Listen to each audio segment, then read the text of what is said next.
markets, headlines, and breaking news 24 hours a day at Bloomberg.com, Bloomberg Television, and the Bloomberg Business app. This is a Bloomberg Business Flash. It's 11:40 on Wall Street. I'm Amy Morris. Goldman Sachs Chief Executive Officer David Solomon says the company is seeing very strong results, describing the rapidly shifting sentiment throughout the quarter. He says he's encouraged by President Trump's more gradual tariff process. Shares of Goldman Sachs now nearly 1.5% higher. The dollar halted a 4-day slide. Treasuries rebounded after a sell-off. And the possibility of a softer policy toward technology companies boosted risk appetite. Now, despite the rally, strategists are still warning of continued tariff-induced volatility ahead. Some have lowered their views on U.S. equities, citing the trade war's impact on economic growth and earnings. For on-demand news 24 hours a day, subscribe to Bloomberg News Now wherever you get your podcasts. All right, Amy Mars, thank you so much. We appreciate that.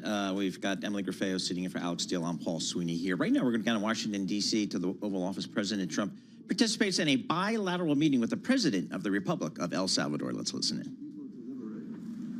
But to liberate 350 million people, you have to imprison some. That's the way it works, right? You cannot just, free the criminals and think crime is going to go down magically. You have to imprison them so you can liberate 350 million Americans that are asking for the end of crime and the end of terrorism. And it can be done. I mean, they're doing it already. And I'm sure that people have seen the change in the streets. A long way to go because you're just initiating your second term. But it's clear that, with the numbers at the border, even in Democrat-run cities, they get a help from the work you're doing. So I'm really happy to be here, honored, and eager to help. Well, we had a terrible thing happen. We had an administration that allowed people to come in freely into our country from not only South America, but from all over the world, many from the Congo in Africa, Asia, all over the world, Europe, rough parts of Europe. And they came from prisons, and they came from mental institutions, and they came from gangs, and the gangs of Venezuela and other places. And hundreds of thousands and even millions of them came. 21 million people altogether, but many of the people that came, just a tremendous percentage of them were criminals, in some cases violent criminals. We had 11,088 known murderers. Half of them murdered more than one person. This was allowed by a man who, what he did to our country is just unbelievable. So we're straightening it out. We're getting them out. But what they did and what that party did to our country, open borders, anybody could come in. As soon as I heard that, I said, every prison's going to be emptied out into our country. That's what happened. And we're straightening it out. And we just had numbers. We had the highest recruiting numbers in the history of our country going into police departments. And a year ago, we had the lowest numbers. You couldn't hire a biggest change. Yeah. Nobody's ever seen. The lowest to the highest. And the military now, Marines, the Army, Air Force, Coast Guard, every slot is, we have the best numbers we've ever had. We call it recruitment numbers. And we've never had anything like it. We had records on at every single level. But very important, the policemen. The policemen are joining forces now that we're having a hard time with policemen because we weren't protecting our police. Yeah. And we cherish our police. The police are great, and the firemen and everybody else. But we have the highest numbers that we've ever had, the most enthusiasm. Great enthusiasm on trade and other things. We're doing great. We're taking in billions and billions of dollars.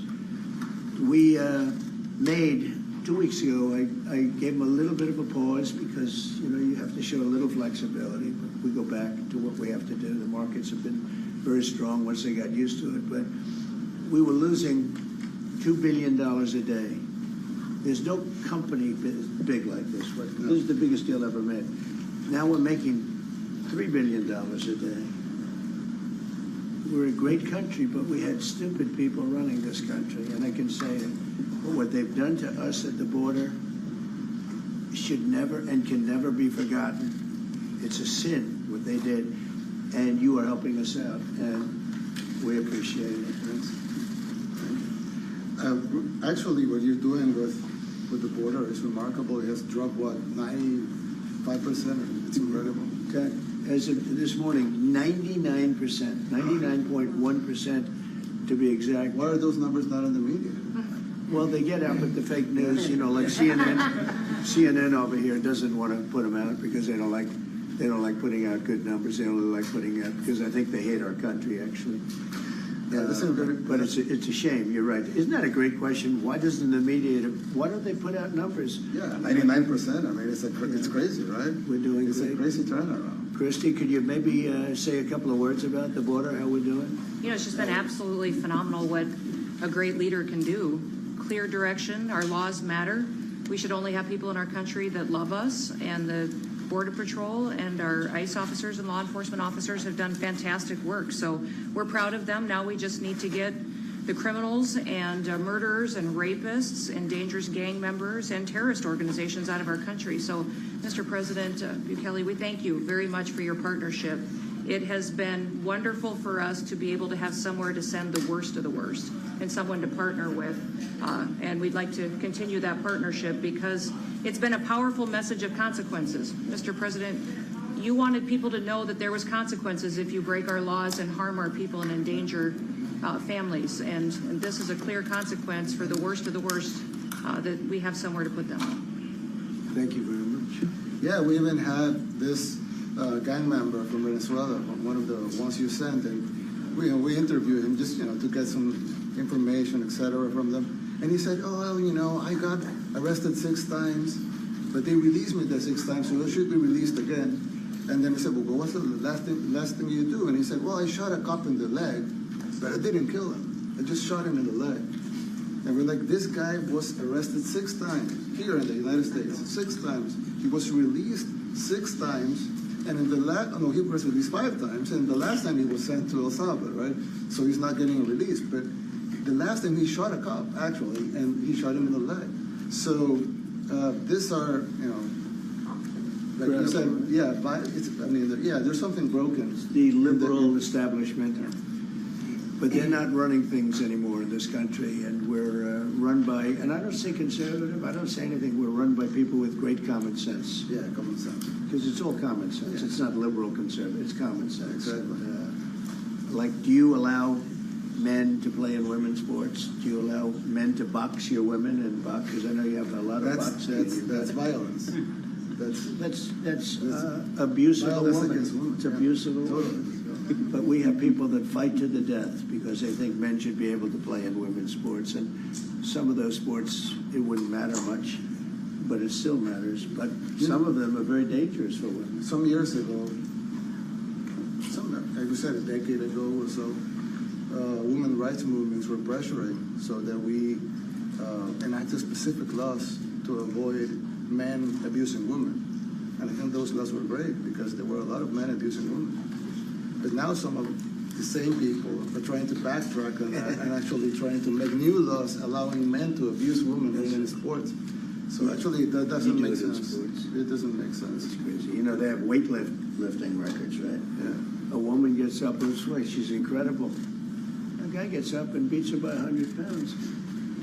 What are you going to do? A record that hadn't been broken in 18 years. They put on an ounce, quarter of an ounce, eighth of an ounce for 18 years. Now they have a guy come up, ping. The whole thing is crazy. But they continue to fight. And I don't like talking about it because I want to save it for just before the next election. I said, my people, don't even talk about it because they'll change.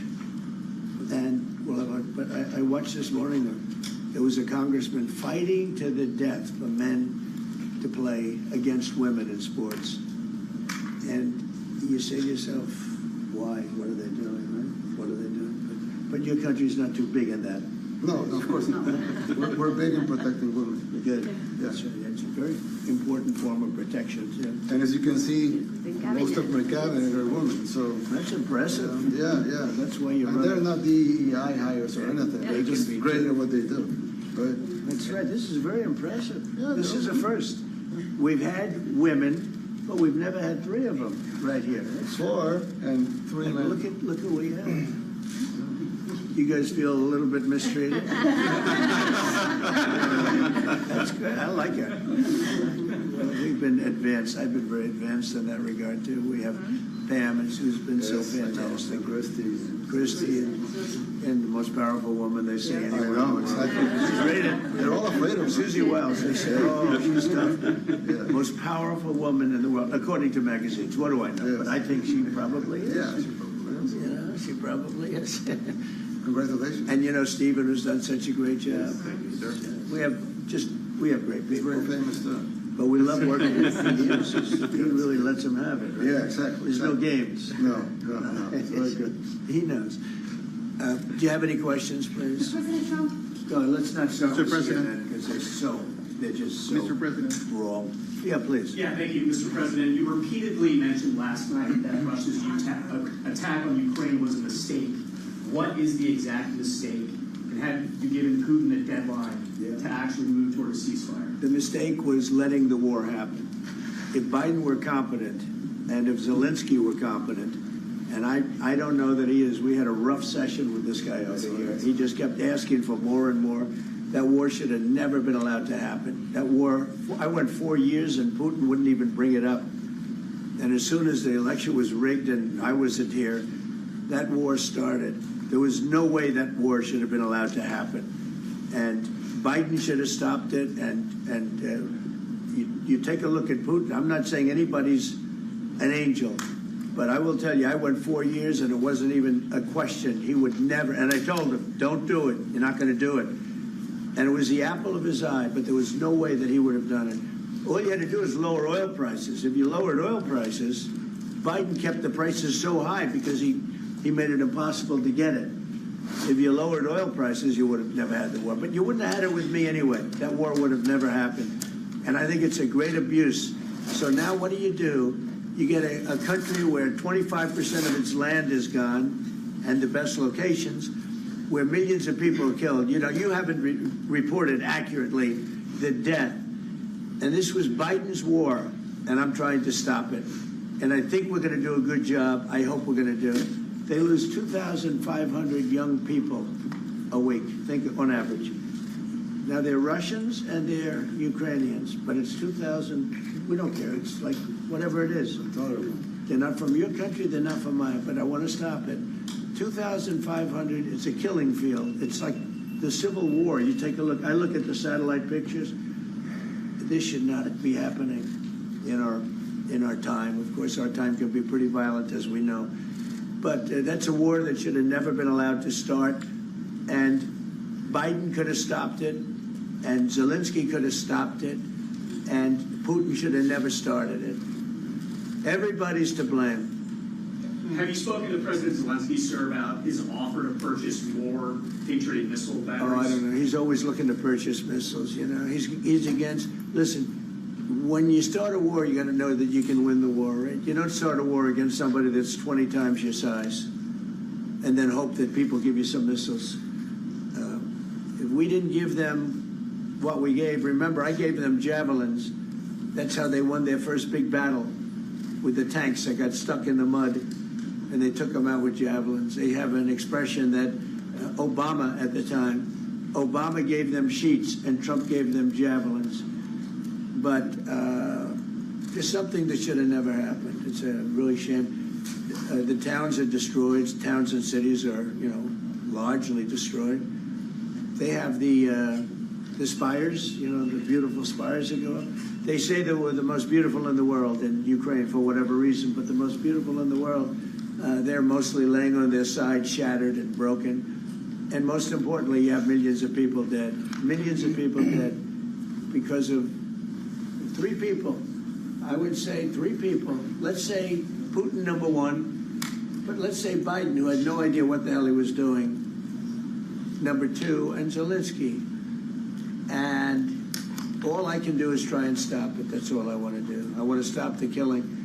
And I think we're doing well in that regard. I think you'll have some very good proposals very soon. Last question, sir. Have you attributed a motive? Have you attributed a motive through the FBI investigation behind the attack on Governor Josh Shapiro over the weekend? No, I haven't. But the attacker was not a fan of Trump. I understand, just from what I read and from what I've been told.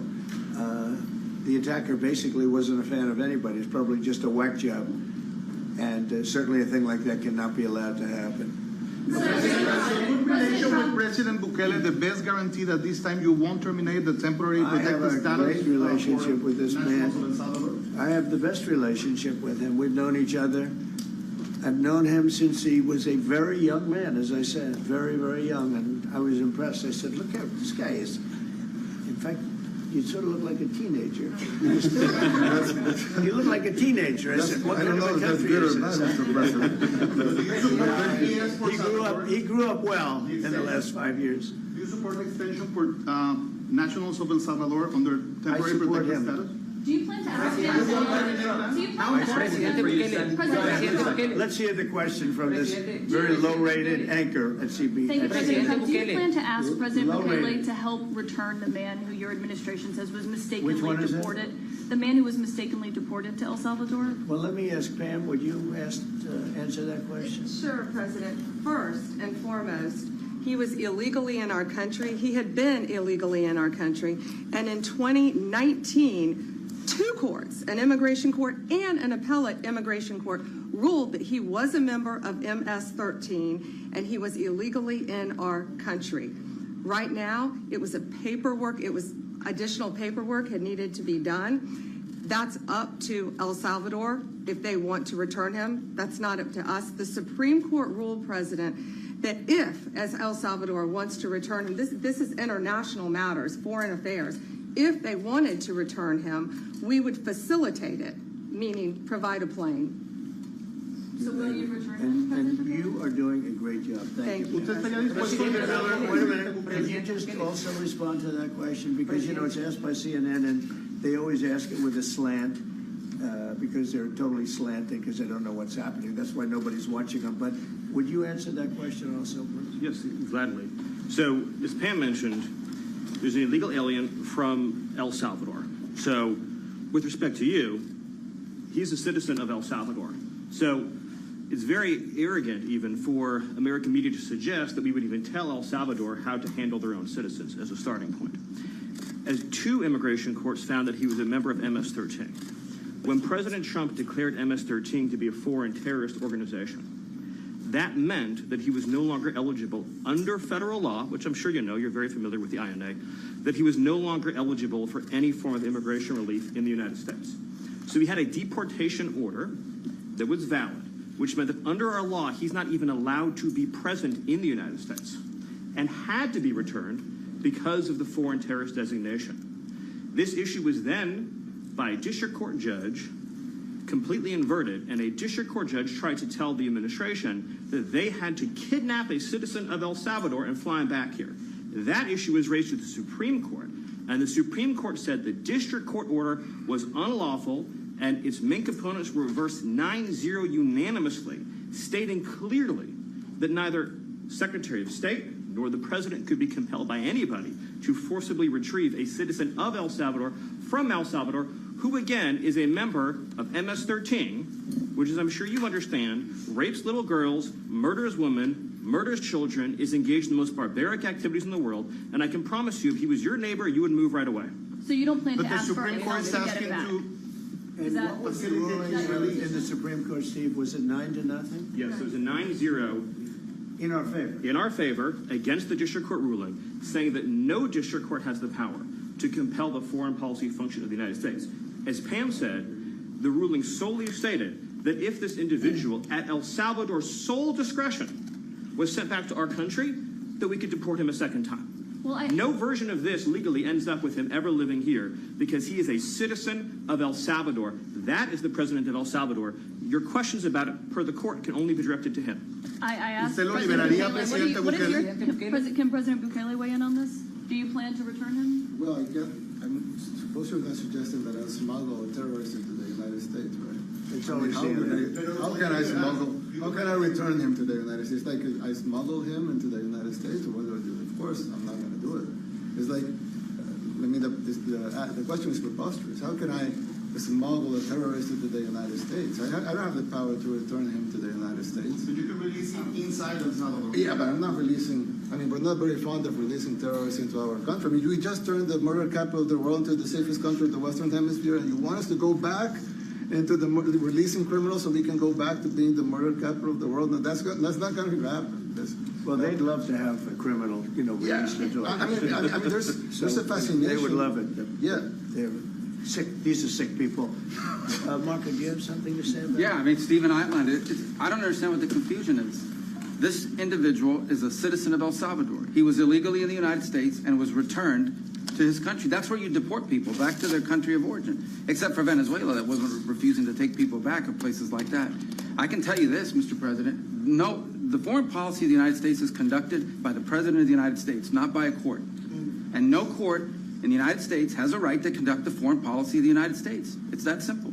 End of story. And that's what the Supreme Court held, by the way, to Marco's point. The Supreme Court said exactly what Marco said, that no court has the authority to compel the foreign policy function of the United States. We won a case 9-0, and people like CNN are portraying it as a loss, as usual, because they want foreign terrorists in the country who kidnap women and children. But President Trump, his policy is foreign terrorists that are here illegally get expelled from the country, which, by the way, is a 90-10 issue. Well, Mr. President, you said that if the Supreme Court said someone needed to be returned, that you would abide by that. You said that on Air Force One just a few days ago. And they said that it must be facilitated. Why don't you just say, isn't it wonderful that we're keeping criminals out of our country? Why can't you just say that? Why do you go over and over? And that's why nobody watches you anymore. You have no credibility. Please go ahead. President Trump, thank you so much. How many illegal criminals are you planning on exporting to El Salvador? And President Bukele, how many are you willing to take from the U.S.?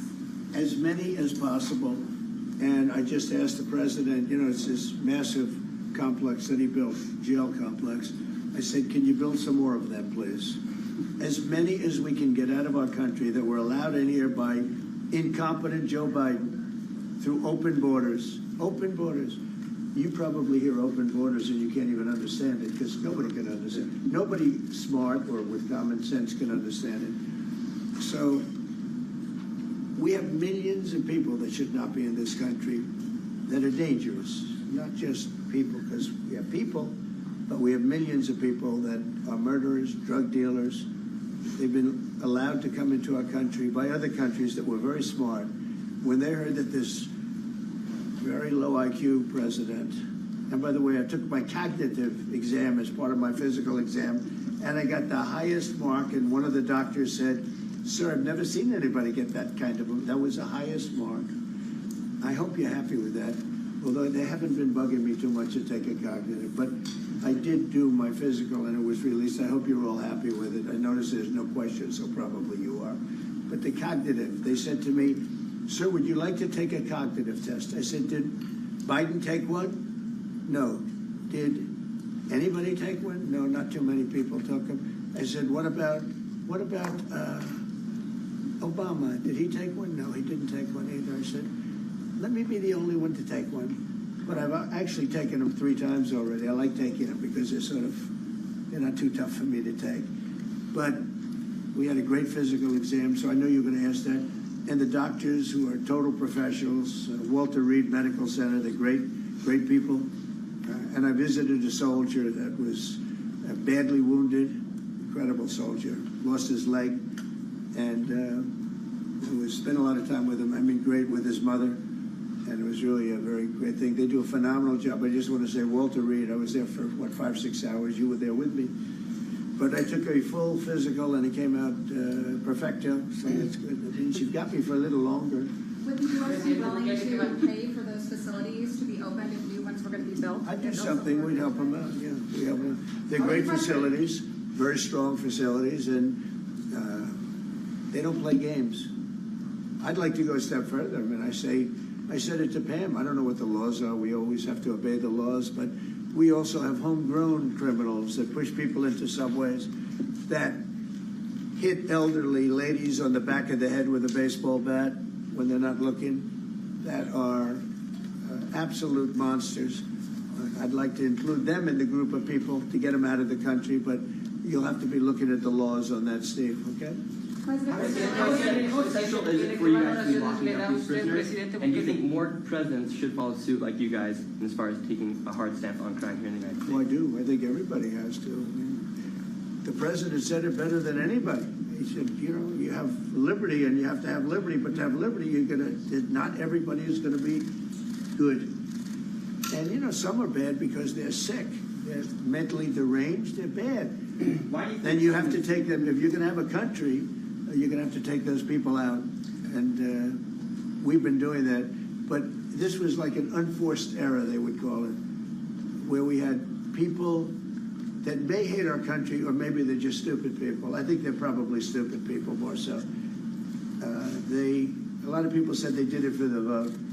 But I did better with Hispanic people than they did, because they always use Hispanic. I did better. You people love me. I saw my poll numbers in your country up through the roof, right? 91%.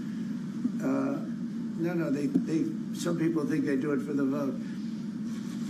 But they don't have to do it for the vote. They cheat, you know, they're professional cheaters. That's about the only thing they do well. So we just have had a great relationship, and it's become bigger because of a strange thing that happened. You know, I came back. We had no war in Ukraine. We had no war we had no October 7th Middle East problem. We had nothing. We had no inflation. We didn't have the Afghanistan most embarrassing moment in the history of our country. The Afghanistan not withdrawing, because I would have been out. You know, I had it all set to bring people out with dignity and pride. That was the worst, most embarrassing moment in the history of our country, Afghanistan. We didn't have any of that. You wouldn't have had the war with Russia, Ukraine. You wouldn't have had the Middle East problem because Iran was broke. They had no money because we had secondary sanctions on and lots of other sanctions. And now every single thing. Got a problem with Iran, but I'll solve that problem. That's almost an easy one. We got to solve a war that should have never started, Ukraine and Russia, and we'll get that solved. And we have to solve problems, and we already solved inflation. You know, if you look at the numbers are incredible, actually. Stock market's up, and we're not letting other countries take advantage of this country like they have for the last 40 years. So thank you very much. You have a question, please? Yes, Mr. President, thank you so much. You scored another major investment win this morning when NVIDIA pledged to build its AI supercomputer, the first time ever, right here in the United States. Thank you. That's a question I like. That's true. What is your reaction to this announcement, sir, and how will this positively benefit Americans across the America? Well, it's one of the biggest announcements you'll ever hear, because NVIDIA, as you know, controls that almost the entire sector, which is one of the most important sectors in the world, between chips and semiconductors and everything else. And they're the biggest. And the other biggest we already have coming in is spending $300 billion, as you know. They announced 2 weeks ago. But NVIDIA is so highly respected. And this was an announcement that a lot of people, I knew it was going to happen, but not to the extent that it happened. It's big. And the reason they did it is because of the election on November 5th and because of a thing called tariffs. As I say, the most beautiful word in the dictionary. After love, God, relationship. The press actually hit me and said, tariff is the most beautiful word in the dictionary. What about family, love, God? So I got hit even on that. You understand? I said, okay. So now I say it's my fifth most favorite word because they get you on anything. But that NVIDIA, it's one of the great companies of the world, modern, super modern companies, controls segments that nobody, sort of controls the world in a sense, and they're coming in here in the biggest way with hundreds of billions of dollars. Not like millions of dollars, hundreds of billions of dollars, and I'm honored by it. And I want to thank Jensen and all of the people that we deal with. They're great people, they're brilliant people. And without tariffs, they wouldn't be doing it. Thank you very much. Are you considering additional sanctions against Russia after their latest attack? And do you have an update on the rate and when you might announce semiconductor Well, I already have tariffs? sanctions on Russia. I put them there. If you remember, Nord Stream 2, that's the big pipeline that goes through Europe. I stopped it That's Russia's pipeline, the largest pipeline, I think, in the world, goes to Germany. And I stopped it. And when Biden came in, he approved it. And then they say, oh, I'm friendly with Russia. No. Putin said, you know, if you're my friend, I'd hate to see you when you're my enemy. I stopped the biggest economic job they ever had. I stopped it cold, right? It was dead. You know that, right? And Biden came in and he immediately approved it. What was that all about?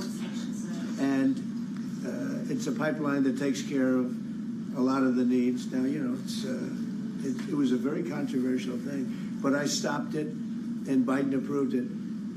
Question? On tariffs? No, not you. Not update today on potential semiconductor tariffs and potentially pharmaceuticals. What? Semiconductor tariffs and potentially pharmaceuticals. Pharmaceuticals we're going to do. We don't make our own drugs, our own pharmaceuticals. We don't make our own drugs anymore. The drug companies are in Ireland and they're in lots of other places, China. And all I have to do is impose a tariff. The more, the faster they move in. The higher the tariff, it's inversely proportional. The higher the tariff, the faster they come. And yeah, we're going to be doing that. That's going to be like we have on cars. We have, as you know, a 25% tariff on cars. We have a 25% tariff on steel and aluminum. And that's what that category fits right now. Do you have a percentage in mind and a timeline? I have a timeline, yeah, not too distant future. And we're doing it because we want to make our own drugs. We're doing it because we want to make our own steel and aluminum, lumber, other things.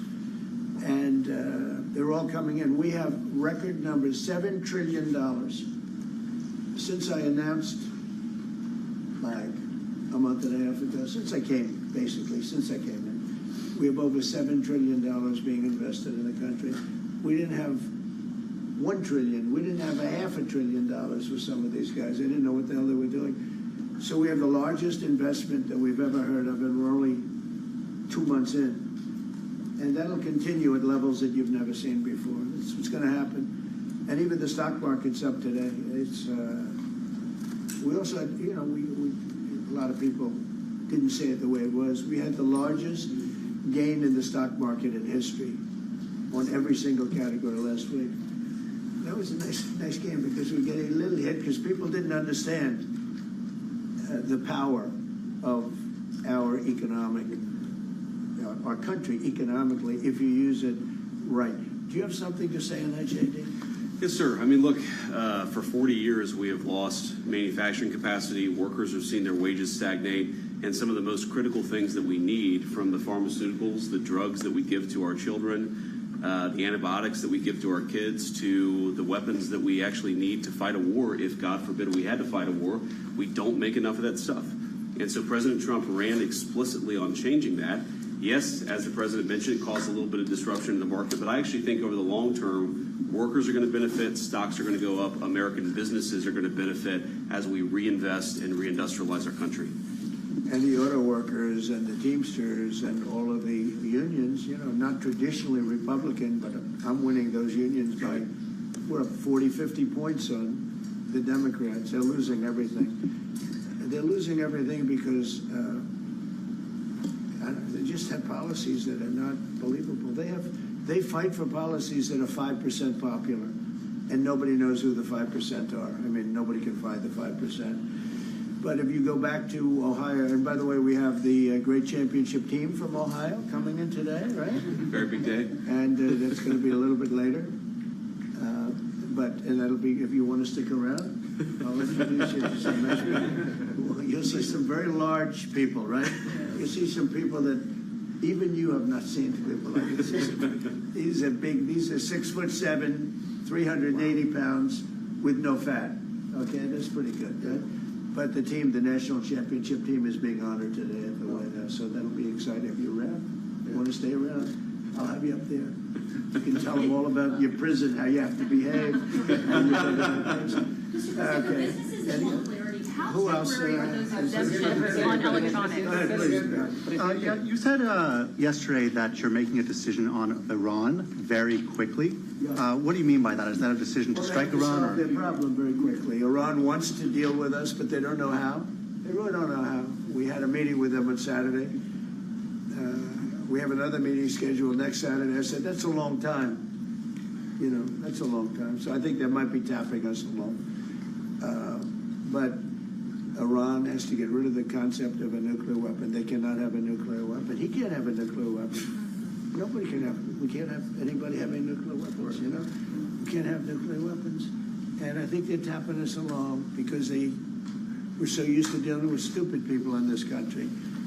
And I had Iran perfect. You had no attacks. You would have never had October 7th in Israel, the attack by Hamas, because Iran was broke. They were stone cold broke when I was president. And I don't want to do it. I want them to be a rich, great nation.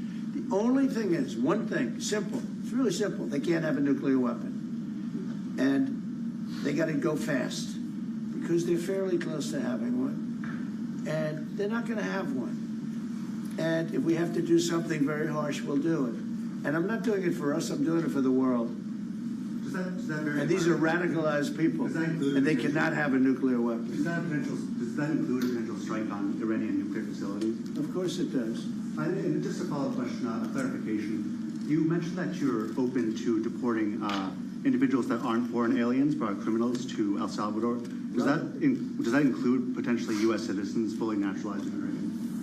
If they're criminals and if they hit people with baseball bats over their head that happen to be 90 years old, and if they rape 87-year-old women in Coney Island, Brooklyn, yeah, that includes them. What, do you think there's a special category of person? They're as bad as anybody that comes in. We have bad ones too, and I'm all for it because we can do things with the president for less money and have great security. And we have a huge prison population. We have a huge number of prisons, and then we have the private prisons, and some are operated well, I guess, and some aren't. But he does a great job with that. We have others that we're negotiating with too.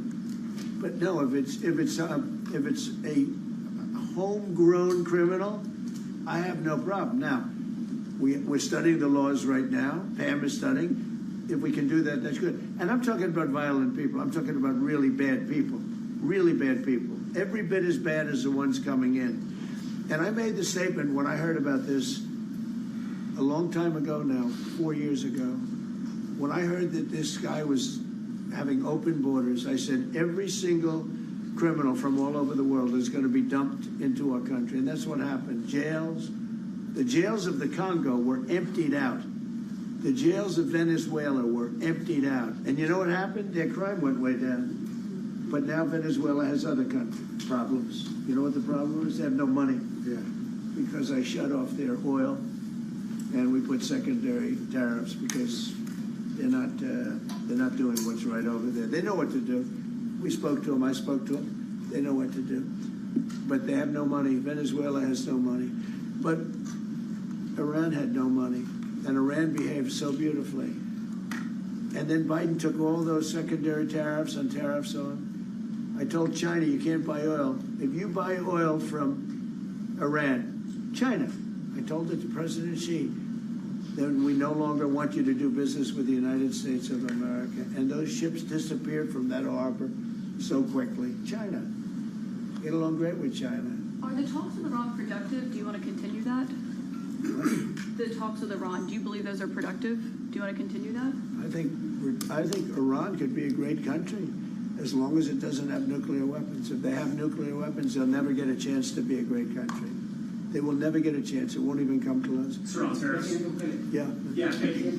Yesterday you mentioned short-lived product exemptions. Which specific products are you considering, and how long is short-lived? Weeks, months? I'm looking at something to help some of the car companies where they're switching to parts that were made in Canada, Mexico, and other places, and they need a little bit of time because they're going to make them here, but they need a little bit of time. So I'm talking about things like that. What about any Apple products, other cell phones? Look, I'm a very flexible person. I don't change my mind, but I'm flexible. And you have to be. You just can't have a wall and you'll only go. No, sometimes you have to go around it, under it, or above it. There'll be maybe things coming up. I speak to Tim Cook. I helped Tim Cook recently, and that whole business.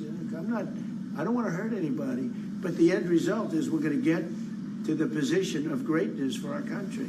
We're the greatest economic power in the world if we're smart. If we're not smart, we're going to hurt our country very badly. We lost with China over the Biden years trillions of dollars on trade. Trillions of dollars.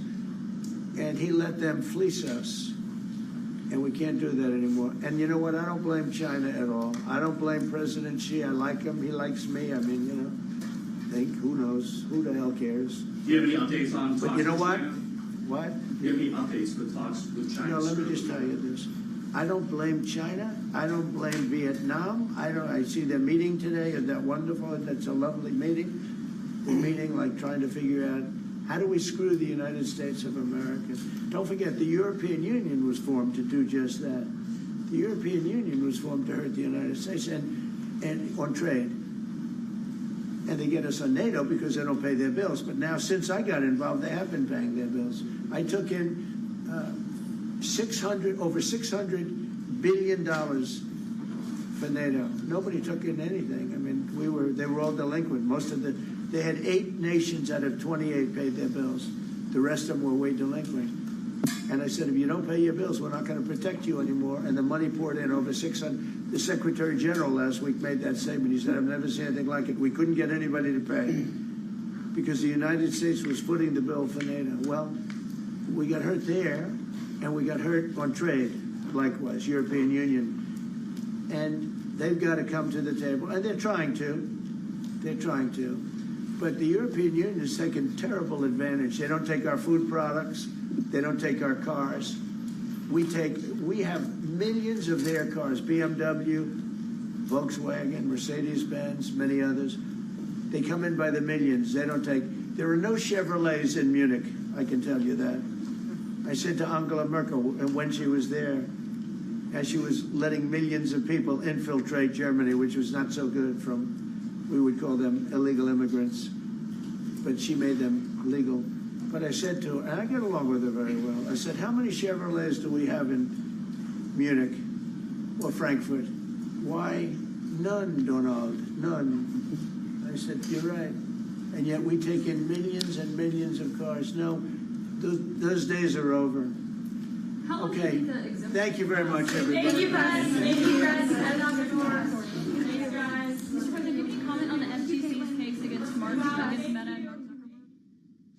President Trump answering a series of questions from reporters in the Oval Office as he greets the president of El Salvador, Nayib Bukele, at the White House today.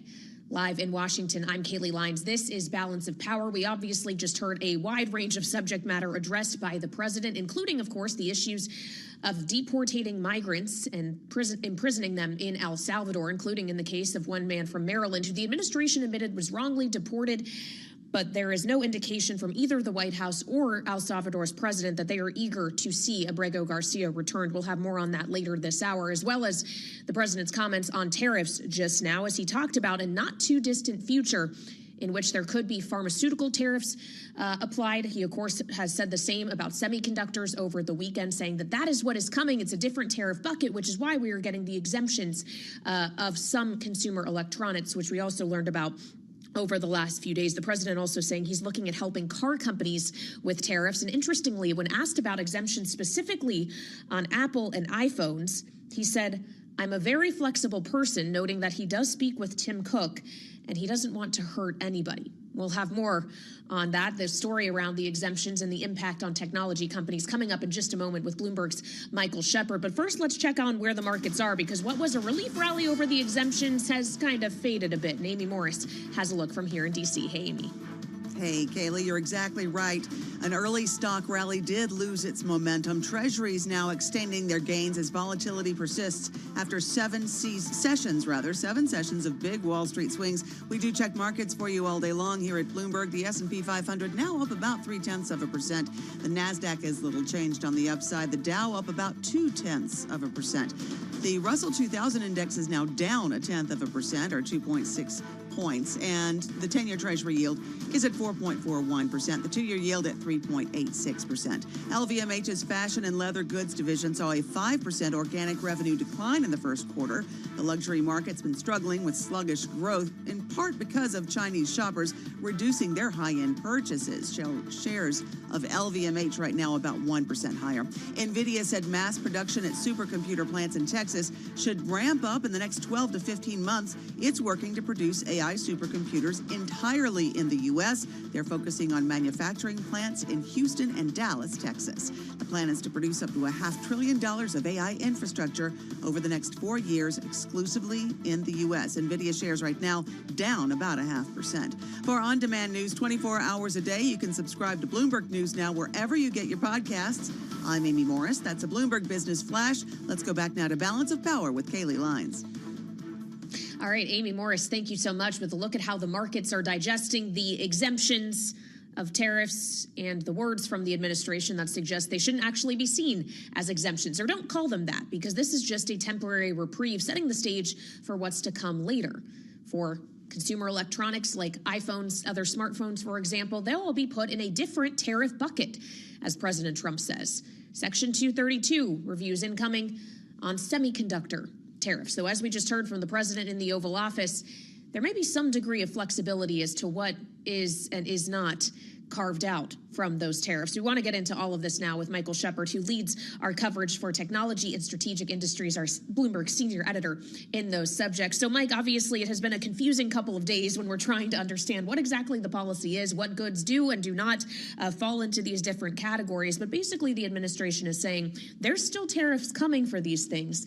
They're just a different regime than the reciprocal tariffs. It'll be a different regime, a different authority altogether, and perhaps a different justification altogether. The president and his advisors have talked about using a part of the law known as Section 232 of the 1961 Trade Expansion Act. And for our listeners, what that means is it raises the question of whether a trade practice or situation raises a national security concern and whether the U.S. should respond to it with some sort of barriers or restrictions, including tariffs. Now, Donald Trump has seen the tariff. He's called it the most beautiful word in the dictionary.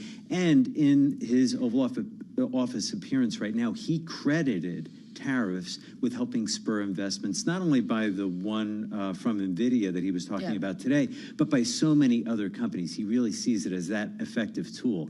Now, the president is signaling some flexibility, but with flexibility, in this case, comes some uncertainty, as we've been seeing. Well, certainly we are seeing the uncertainty, and I do wonder, when we consider what those flexible exemptions might look like or where we could see carve-outs, if we should be thinking about this as just being applicable to the chips themselves, the actual semiconductors or end products that the chips end up in, or we just don't know yet. Well, we just don't know, Kaylee, and that is one of the questions that our team is really looking into and trying to figure out. And we're only going to know for sure once we actually see it on paper, but then also brace perhaps for some changes afterward. And this is one of the things that really has had companies whipsawed. And in looking ahead to our conversation, I was really struck by how Wall Street and a lot of other businesses are just at almost at wit's end. We had one forecaster from Bank of America calling it a fool's errand to try to bet on the tariffs game. And we also heard from the CEO of DHL earlier today, the shipping giant, talking about just how decision makers at big companies are now hitting this point of fatigue when it comes to tariffs. Well, and they still have to make decisions about how to navigate around them. And as we just heard from the president of the Oval Office, his contention, using NVIDIA as an example, is that this just brings more domestic manufacturing onshore, that we're still going to be able to make these products. We're just going to do it here at home. But realistically, Mike, how long does it take to scale the kind of capacity we're talking about when it's iPhones and Apple? Well, the president is moving in Truth Social and social media time and away, and you know, in his quick appearances in places like the Oval Office and on the campaign trail, it is easy to say that, well, they will just come back. But for the companies that actually have to make those levels of investment and those kinds of decisions, they're consequential and they take years to actually bear fruit. When you think about the NVIDIA production that Jensen Huang was talking about this morning, some of the AI chips that are now rolling off the lithography machines in Phoenix right now at this TSMC plant that they're partnering with. That plant was actually launched when Donald Trump was in office the first time. This is back in 2019. And so it takes a long time for these plants to bear fruit. When you think about Apple and its supply chain, they don't just have like small factories. They have a giant footprint with tens of thousands of workers, with schools and gymnasiums and massive, massive facilities, not only in China, but in places like India too. And it takes an enormous amount of planning to set those up and set them in motion. All right, it's important context to keep in mind. Michael Shepard, thank you so much, as always, covering the twists and turns when it comes to tech and tariffs for us. And there's another tech story we're following today as well, which is the start of the trial, literally years in the making. The Federal Trade Commission versus Meta Platforms, in which the FTC is arguing that Meta illegally became a monopoly or was monopolizing the social media market after buying up Instagram and WhatsApp more than a decade ago. The case was outlined by the FTC chair, Andrew Ferguson, in an appearance on Fox earlier. Here, we have actual evidence that the transactions turned out to be anti-competitive and have given Facebook and Meta a tremendous amount of power. We certainly think it's a monopoly, and we think that the evidence that we're going to put on at trial is going to show that it's a monopoly. And look, we all saw full on in 2020 how much power these social media platforms have over every aspect of our daily life, of our politics, our elections, our social lives, our economic lives. And that's what this case is about addressing that sort of power and making sure that 2020 can never happen again. So we want to have more on this case now and turn to Jennifer Rhee, Bloomberg Intelligence Senior Analyst for Antitrust Litigation. This obviously is her area of expertise. Jen, we just heard the FTC's argument. Walk us through the counter argument from Meta and which one you think ultimately might prevail. Well, you know, I think Meta has two important arguments to make here. First, that they don't necessarily have a monopoly in a social networking market. I mean, that's a big issue in the case because the FTC has to prove that the company has monopoly power. And to do that, they have to define who they compete with. And they've done that very narrowly, and that gives a Facebook or Meta a very big market share. But Meta would say, no, it's too narrow. We compete much more broadly than what the FTC's depicted. And if you look at all of the entities and apps and platforms with whom we compete, our market share is much less than 30%, and that's not monopoly power. So that's one big point, and I do think Meta has some good arguments in their favor on that piece.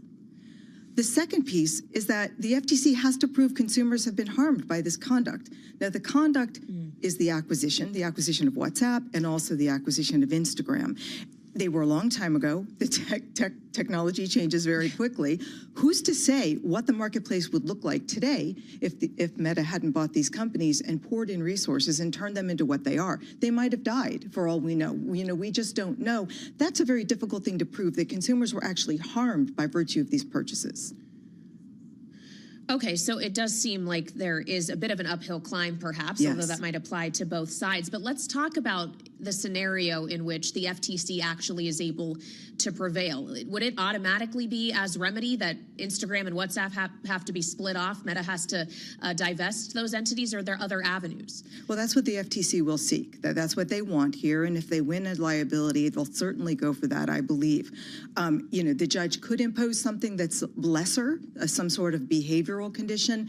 I'm not really sure what that would look like, but perhaps it could be some forced interoperability whereby Facebook or, the Instagram arm of Facebook allows for users' profiles to be ported into some other competitor that might come along and might now more easily be able to compete with Facebook if users can easily switch back and forth and move over all their friends because, obviously you want to be somewhere where you have your curated group of family and friends.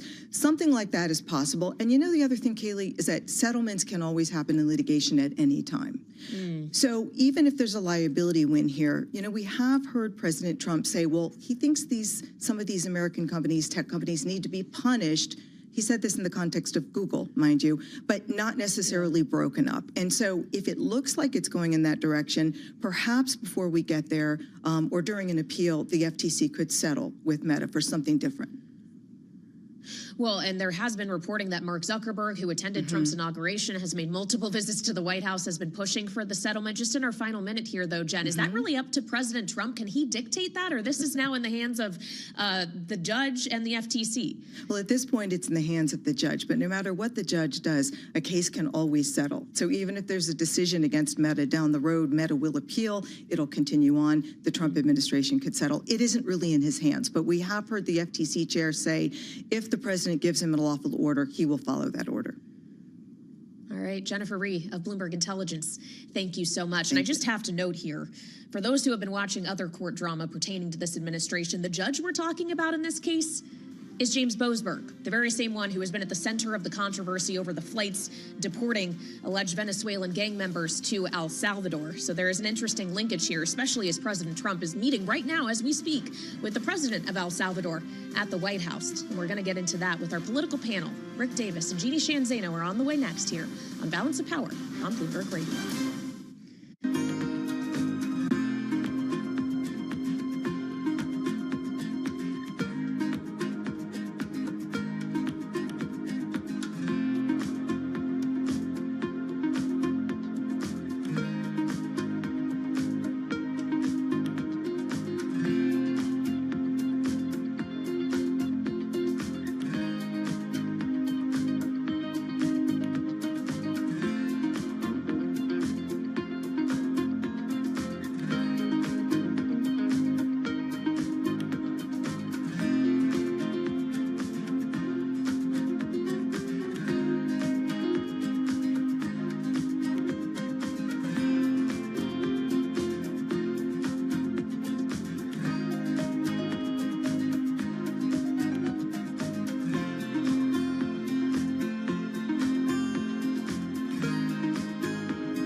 It's 12:40 on Wall Street. I'm Amy Morris. An early stock market rally lost momentum as volatility persists. Most mega caps are falling. Treasuries extending their gains. We do check markets for you all day long here at Bloomberg.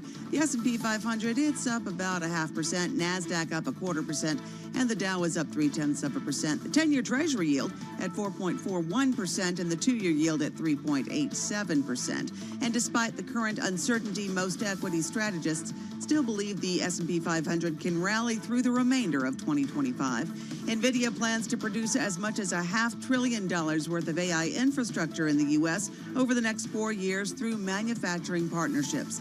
In the Oval Office today, President Trump was asked about the plan. This was an announcement that a lot of people, I knew it was going to happen, but not to the extent that it happened. It's big. And the reason they did it is because of the election on November 5th and because of a thing called tariffs. NVIDIA is also building supercomputer manufacturing plants in Texas and packaging and testing operations in Arizona. Mass production is expected to ramp up in the next 12 to 15 months. For on-demand news 24 hours a day, subscribe to Bloomberg News Now wherever you get your podcasts. I'm Amy Morris. That is a Bloomberg Business Flash. Now back to Balance of Power with Kaylee Lines. All right, Amy Morris, thank you so much. I'm Kaylee Lines in Washington, where as we speak on this Monday, there is a bilateral meeting happening at the White House. President Trump greeting the president of El Salvador, Nayib Bukele, for the first time that he's greeted a head of state from Latin America in his second term so far. And we actually heard from both of them in the Oval Office earlier this hour, the public-facing part of their meeting, which now has gone behind closed doors. They'll have lunch. They'll continue their discussions, much of which we expect will be focused on El Salvador's cooperation with the U.S., in part in regard to taking alleged Venezuelan gang members and putting them in El Salvadorian prisons after the U.S. deports those individuals. And of course, one individual has gotten a lot of attention and actually has been the subject of a ruling from the Supreme Court within the last week. A man from Maryland, Kilmar Abrego Garcia, who the administration admittedly was wrongfully deported to El Salvador. And the Supreme Court last week ruled that the administration does need to take steps to facilitate his return to the United States.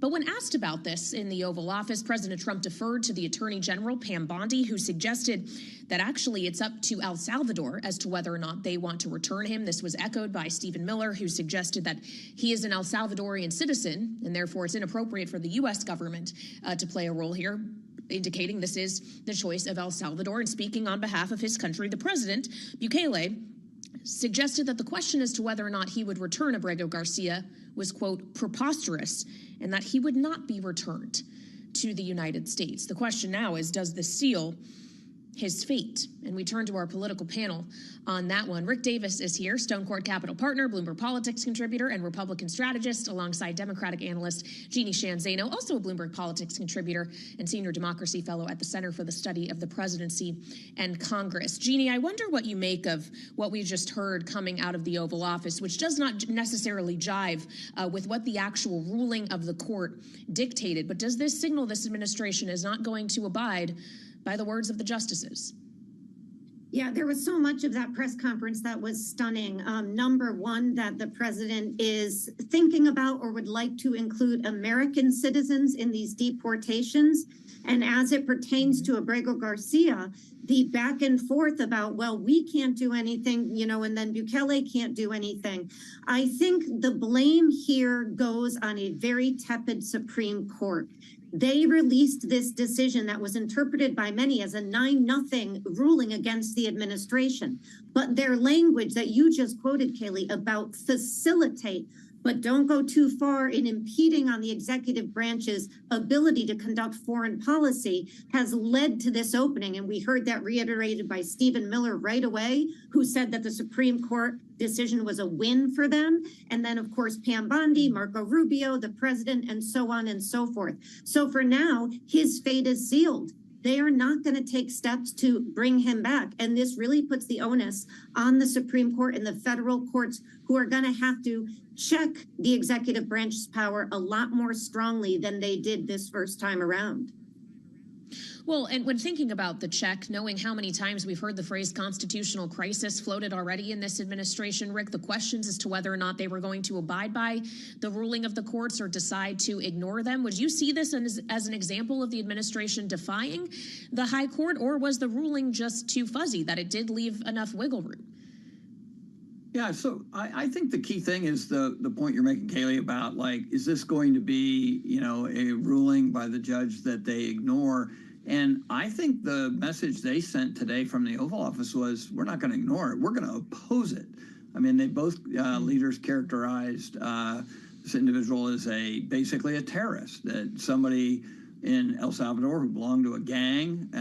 And why in the world would, as Bukele say, ever export a gang member who is a terrorist to the United States? He's like, people would think I was crazy for doing that. So I think there's a huge defense being grilled up right now to be served to the American people as, this is how out of touch the judiciary is, that they would actually have us bring a terrorist to the United States for due process.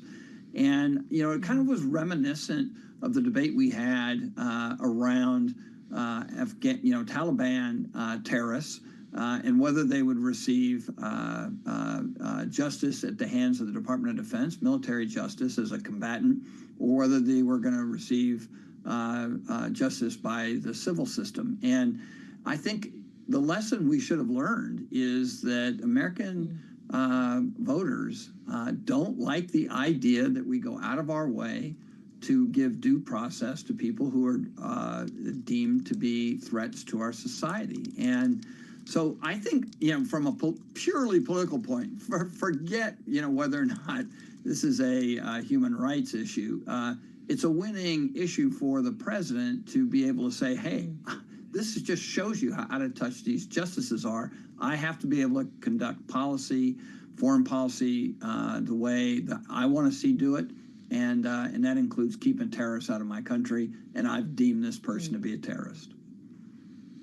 And yet the person, Jeannie, in an immigration court ruling in 2019, though he is not a U.S. citizen, he entered the country illegally from El Salvador, as previously mentioned. A judge had barred his deportation on the grounds that he would have a legitimate fear of persecution by a local gang if sent home to his home country. So it's one thing to consider their interactions with the ruling from the Supreme Court last week, but this already, admittedly, and the administration said that this was done, was in defiance of a previous court ruling.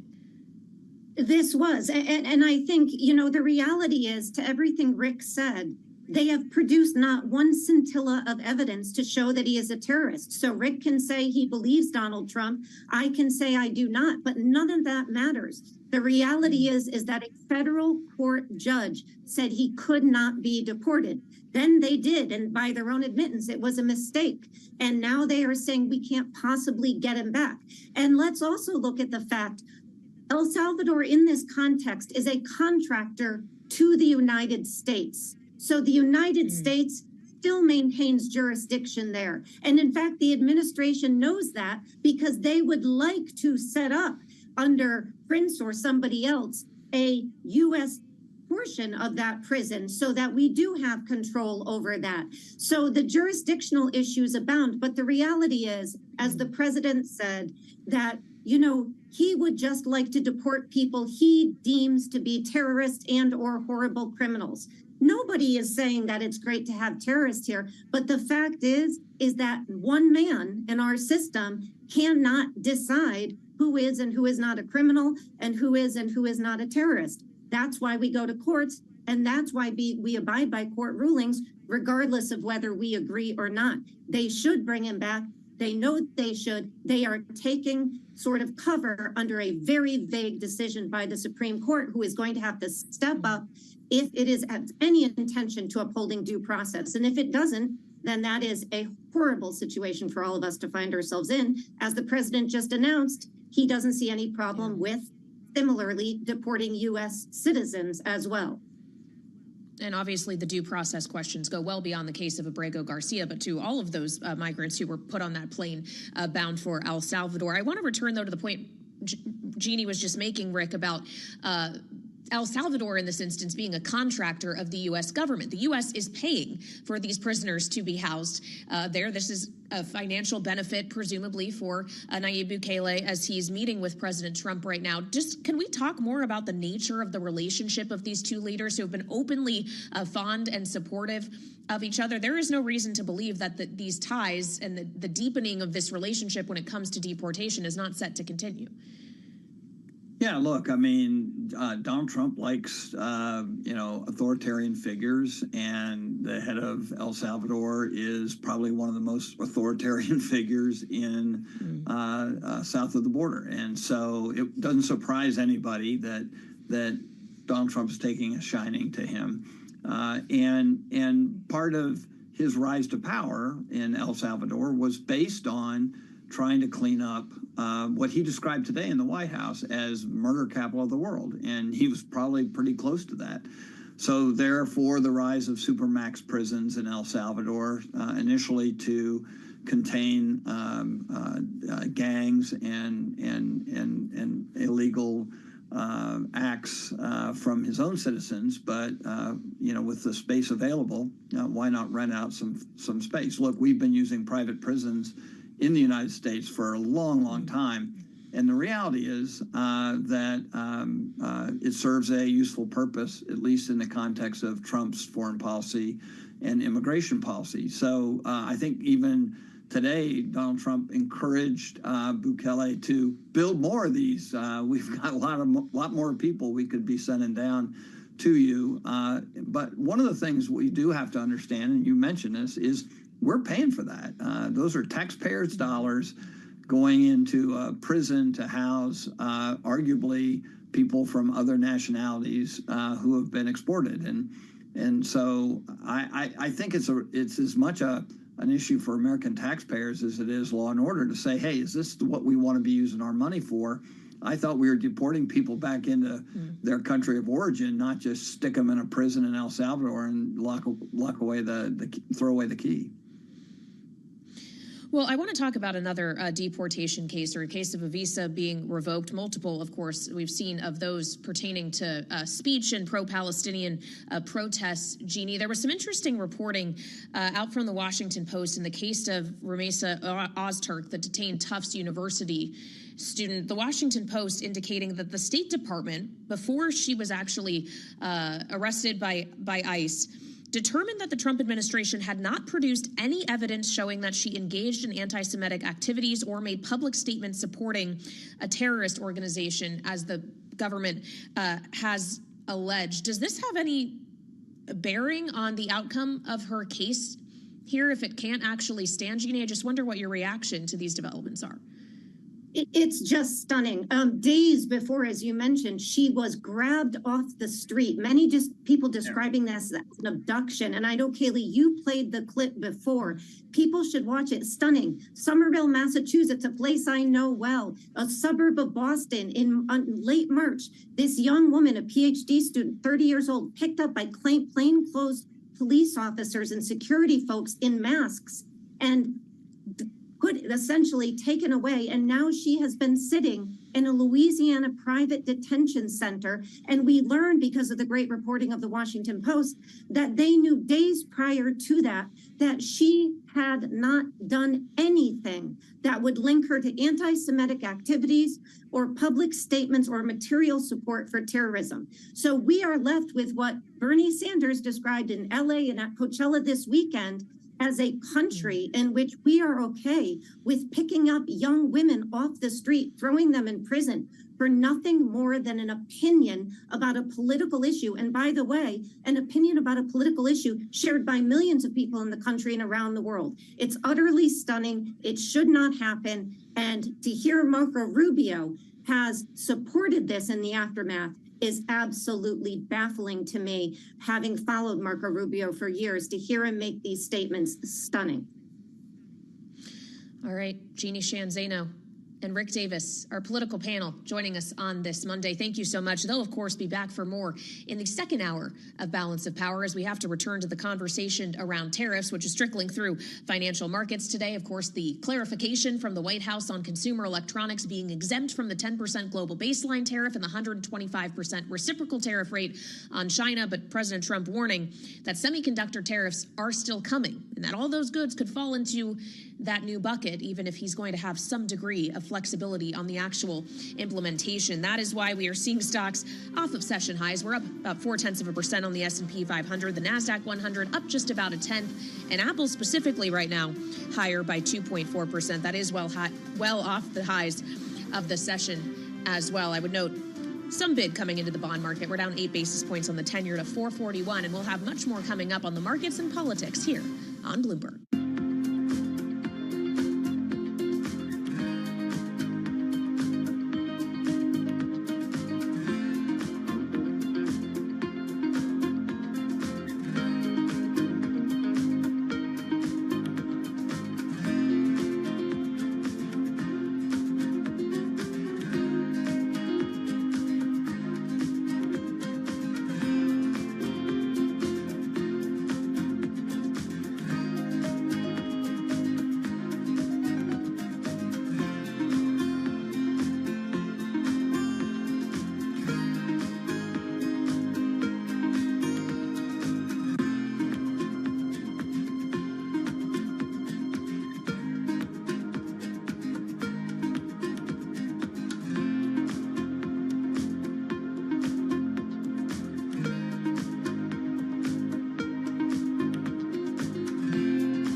From the world of politics to the world of business, this is Balance of Power.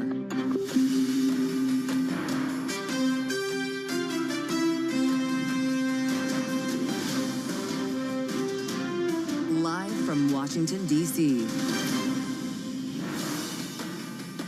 we've got exemptions, but President Trump says, don't call them that. Welcome to Balance of Power on Bloomberg TV and radio. I'm Kaylee Lines in Washington. Joe Matthew is off on this Monday. As we all digest, along with financial markets, the list of consumer electronics that won't be applied, the 10% global baseline tariff or the 125% reciprocal tariff on China. But President Trump and those in his administration are suggesting the relief will be temporary as semiconductor tariffs are coming, along with others. We'll have the latest from Bloomberg's Tyler Kendall at the White House, as well as Bloomberg's Ed Ledlow.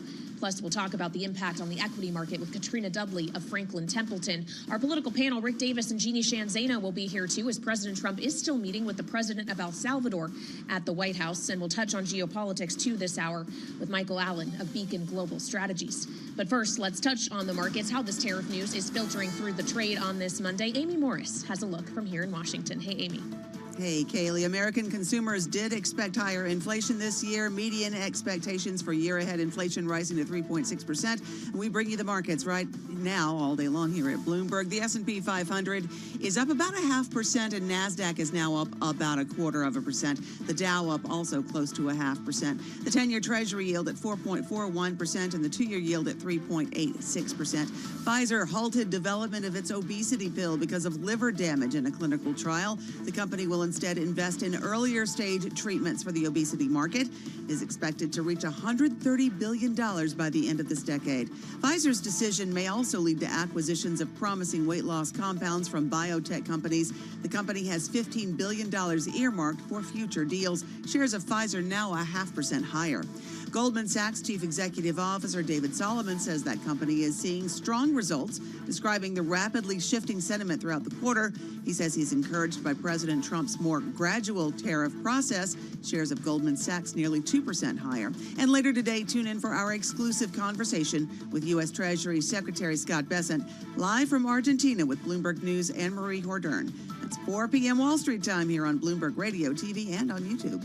For on-demand news 24 hours a day, subscribe to Bloomberg News Now wherever you get your podcasts. I'm Amy Morris. That's a Bloomberg Business Flash. Let's get back to Kaylee Lines on Balance of Power. All right, Amy Morris, thank you so much. Looking forward to that conversation between Anne-Marie Hordern and the Treasury Secretary Scott Bessent later on today, which I imagine will focus in part on the confusion around the tariff regime and what regimes apply where and where goods are exempt and where they are not after the events of this weekend. The White House, of course, releasing a statement, the title which reads as follows: Clarification of exemptions under Executive Order 14257 of April 2nd, 2025, as amended. The word exemptions is in there, but President Trump says it's fake news to describe this as exemptions or exceptions to his tariffs, because tariffs on these goods, things like iPhones, other consumer electronics, are still coming, just in a different bucket, as he calls it, semiconductor tariffs, which he says are on the way in the not-so-distant future, in addition to other tariffs he just talked about in the Oval Office as well. So on that note, we go to Bloomberg's Tyler Kendall, who is live at the White House with what we are understanding at this point from the administration when it comes to tariffs. It's not just chip tariffs, Tyler, that are on the way. The president's looking at pharma, too. Yeah, hey, Kelly. Some big headlines, particularly when it comes to those sector-specific tariffs in just the last 30 minutes or so out of the Oval Office. As you mentioned, President Trump doubling down on the idea that pharmaceutical tariffs could be coming soon. Not necessarily surprising. He's really been talking about this. But we should note the timing's also interesting because the Italian Prime Minister, Giorgia Meloni, will be here at the White House later this week. We know that the European Union, in particular, is bracing to get hit hard when it comes to those pharmaceutical tariffs. Then he also made some news about some other sector-specific tariffs, saying that he might be interested in granting a reprieve when it comes to automakers who are moving production from Mexico and Canada in a bid to give them a little bit more time when it comes to reshoring. So some big headlines there about how this White House is looking at the timeline and whether or not we could actually see a more longer lasting reprieve. The other industry, of course, that is getting at least a fleeting reprieve for now are those tech imports that you mentioned, while we wait for potentially a Section 232 investigation to get underway so that those chip products can be tariffed instead under sector-specific tariffs instead of the broader so-called reciprocal tariff plan. But when asked on Air Force One last night about if he was willing to grant any exemptions to certain products, here's what President Trump had to say. Well, that's going to be announced very soon, and we'll be discussing it. But we'll also talk to companies. you have to show a certain flexibility. Nobody should be so rigid. You have to have a certain flexibility. And we're doing really well, and financially our country is going to be stronger than it's ever been. So some products there's flexibility for some products? For some products, yeah, maybe. Of course, the big question is just how flexible will this White House be? In the past, when they've imposed Section 232 tariffs, they've been at a 25% rate. President Trump declined to comment on what the rate will be when it comes to these chip-specific products. But we also have to keep in mind how sector-specific tariffs are designed to be stacked on top of existing levies. And Kaylee, President Trump made clear that all of these tech imports are still subject to that baseline 20% tariff that was levied against Beijing back in February. Yep, over fentanyl. Bloomberg's Tyler Kendall live at the White House. Thank you so much. And on that flexibility point that Tyler was just making, we heard that reiterated by President Trump in the Oval Office earlier today, in which he also noted that he's been talking to the CEO of Apple, Tim Cook, and that he doesn't want to hurt anybody. Apple shares right now well off the highs of the session, though still up about 2.6%. And it's on that note we turn to Ed Ludlow, co-host of Bloomberg Technology. So, Ed, when we consider that obviously Apple was stuck in a very difficult place with the tariffs that were put into place, especially if the China tariffs applied to them, how much can they take advantage of this reprieve if the reprieve is only temporary? Yeah, I think the technology sector, it kind of accepts that there will be a bucket-specific tariff, right? And the biggest outstanding questions are on timeline, because you have the written communication from the White House, which you quite rightly point out literally uses the word exemption, and then take in aggregate the commentary of Trump's cabinet members on weekend television.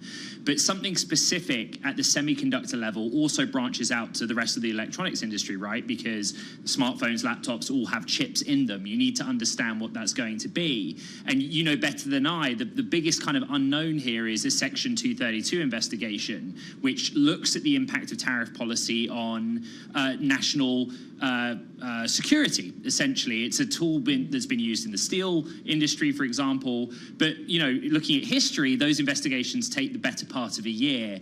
So, answering your question on Apple, you know, clearly their strategy has been to shift priority of iPhones built outside of China, largely in India, and move them to the US. But it's just a temporary measure. The other question, and the one that probably NVIDIA is the better case study of, is what is the end goal of the president's policy? Is it to generate revenue for the country? No, it's probably to onshore manufacturing in America, which is a whole other question. Well, and the president was talking about that earlier in the Oval, touting the announcement today of how NVIDIA is using its pledged hundreds of billions of dollars in investment in the U.S. This is what the president said, Ed. NVIDIA, it's one of the great companies of the world, modern, super modern companies, controls segments that nobody, you know, sort of controls the world in a sense, and they're coming in here in the biggest way with hundreds of billions of dollars, not like millions of dollars, hundreds of billions of dollars, and I'm honored by it. And I want to thank Jensen and all of the people that we deal with. My question, Ed, is it's one thing to make the pledge of investment. It's another for that investment to actually be realized and result in capacity in the United States. How long is this going to take, not just for NVIDIA, but any tech company who wants to do this? Well, according to NVIDIA's announcement this morning, 4 years to develop U.S. manufacturing capacity for their server designs that go into data centers, power AI training. There's an element of fact check here. Yes, the president is right that NVIDIA essentially has a monopoly on the market for AI accelerators, the chips that train models. He is sort of incorrect to say that it is an investment of hundreds of billions of dollars. What NVIDIA is saying is that they are moving to establish manufacturing in the States that will produce hundreds of billions of dollars value of goods. That is the cost of doing business here in America. But I think most people I speak to in the technology industry directly involved and related to NVIDIA, investors, this is the result of tariff policy. Because think about NVIDIA, right? If you make your high-performance systems here in America, they probably cost 20 to 25% more. The cost of doing business here is greater. But then there's a tariff on doing business elsewhere, probably in the long run. And so net-net, if you're NVIDIA or you're one of NVIDIA's customers, you have to choose what is the best place for us to do business here. And clearly, reading the statement from Jensen Huang, he talks about supply chain resilience and talks about making the business more robust. This is a response to the political actions of this administration. All right, Ed Ludlow in San Francisco. Thank you so much. Co-host, of course, of Bloomberg Technology. Much appreciated. This, of course, is Bloomberg's Balance of Power as we consider the intersection of these tariff policies, how they're filtering into the decision-making of companies like NVIDIA, and ultimately how all of that feeds back into financial markets, which have seen, at least in the equity market, the relief rally fading as we've moved through this Monday trading session. And we want to talk more about the outlook now and turn to Katrina Dudley, who is live in our studios at global headquarters in New York. She's Global Equity Portfolio Manager at Franklin Templeton Investments.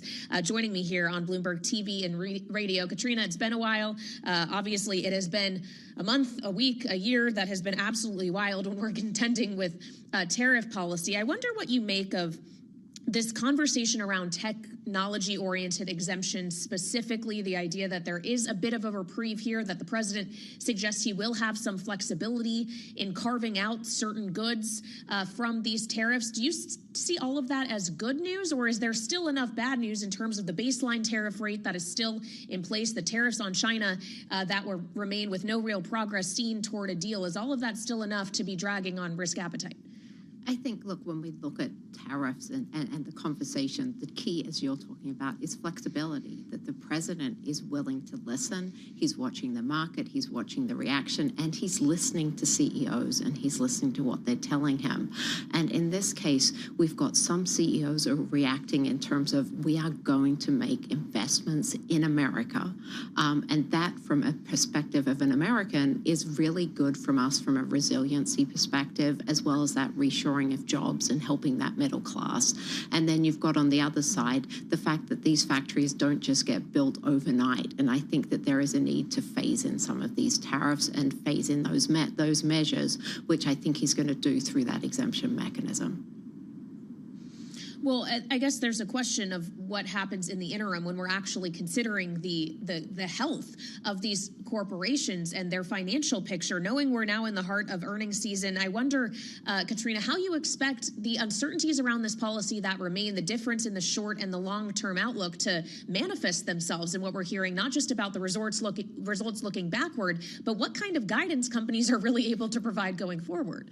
Look, the impact is being felt actually more in the small and the mid-cap sector. If you look at our large cap companies, they've got much more resilience in terms of the balance sheet, their ability to flex their manufacturing. So it's actually going to be in that lower end of the market that you need to focus on the comments that are coming out of them. That's the first side. The second thing is that we've got these initial announcements, but then we've had reversal of some of these announcements. We've had adjustments and everything. So I think that the commentary coming out of earnings season is going to be, we actually had a great quarter.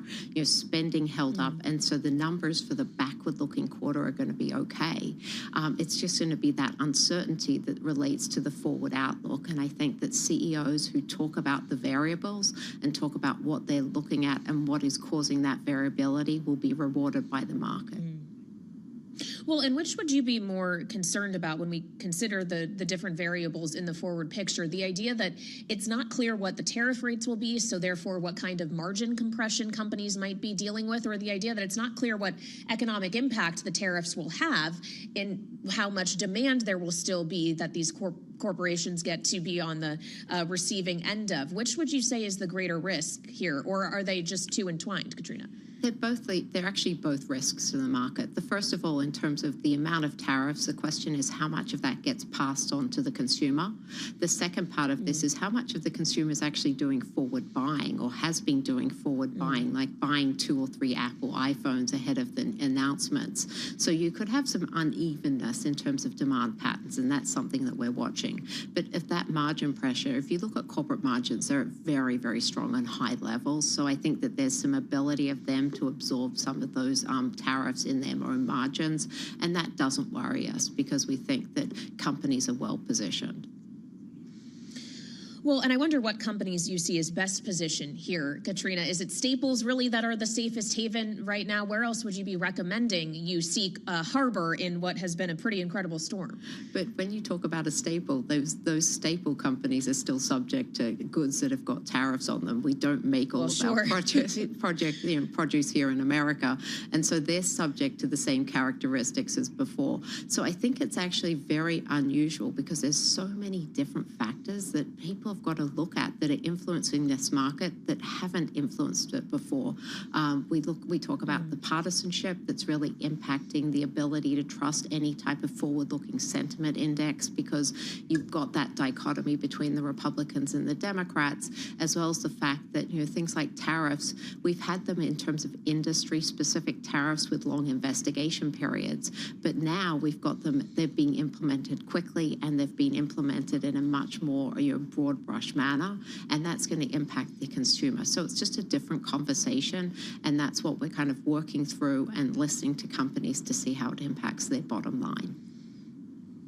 Well, and then there's the kind of wider macro picture as well that is a constant conversation we're having here on Bloomberg TV and radio, Katrina, which is how this all filters into monetary policy, if at all, as the signal we're still getting from the Fed is they are in wait and see mode. It doesn't seem that they are super eager to see a Fed put come into place here of any kind. Are you anticipating that? Have you changed your expectations, and what if we are to get a signal from the Fed that they're willing to step in here, would that do to risk appetite?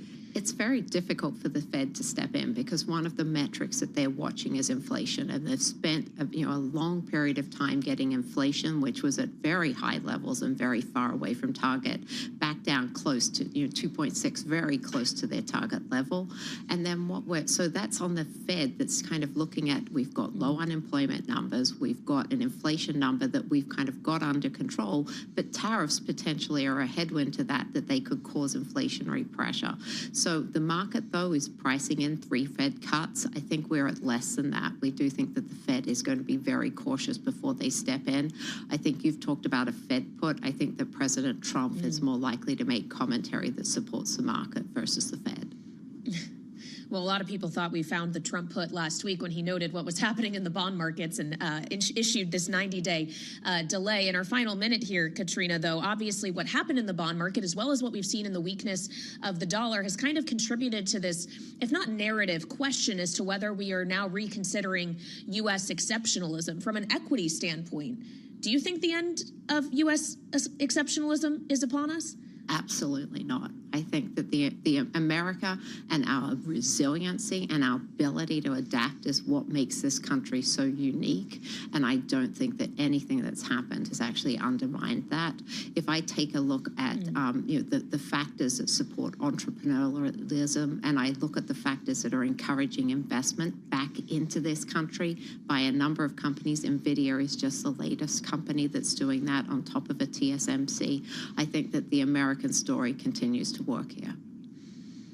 All right, we will leave it on that note. Katrina Dudley of Franklin Templeton Investments, where she is a global equity portfolio manager, joining us here on Bloomberg TV and radio. Thank you so much. Really appreciate it. And we still have much more ahead here on Balance of Power. Our political panel will be joining me next. Rick Davis and Jeannie Shanzano will be with me as we consider how all of this is playing out politically for President Trump. We've got some interesting new polling from CBS and YouGov around how people feel about tariffs.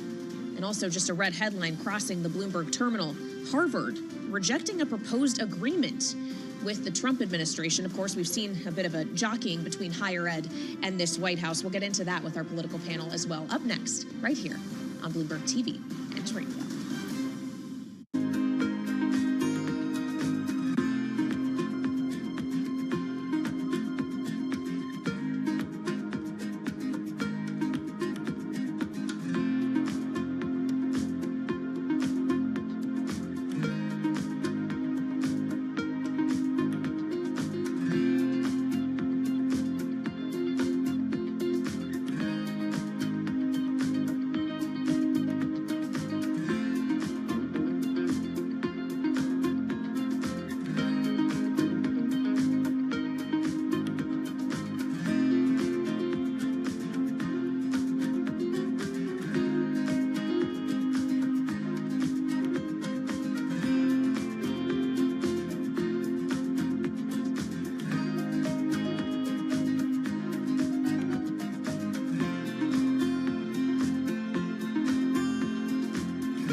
It's 1:21 on Wall Street. I'm Amy Morris, and we do still have some green on the screen. The stock market rally, though, has lost momentum thanks to persistent volatility linked to President Trump's tariffs and trade war. We do check markets for you all day long here at Bloomberg. The S&P 500 up 0.6%, NASDAQ up 0.4%, the Dow up 0.6%. The 10-year Treasury yield at 4.4% and the 2-year yield at 3.84%. President Trump is exploring possible exemptions to his tariffs on imported vehicles and parts to give auto companies a little more time to set up U.S. manufacturing.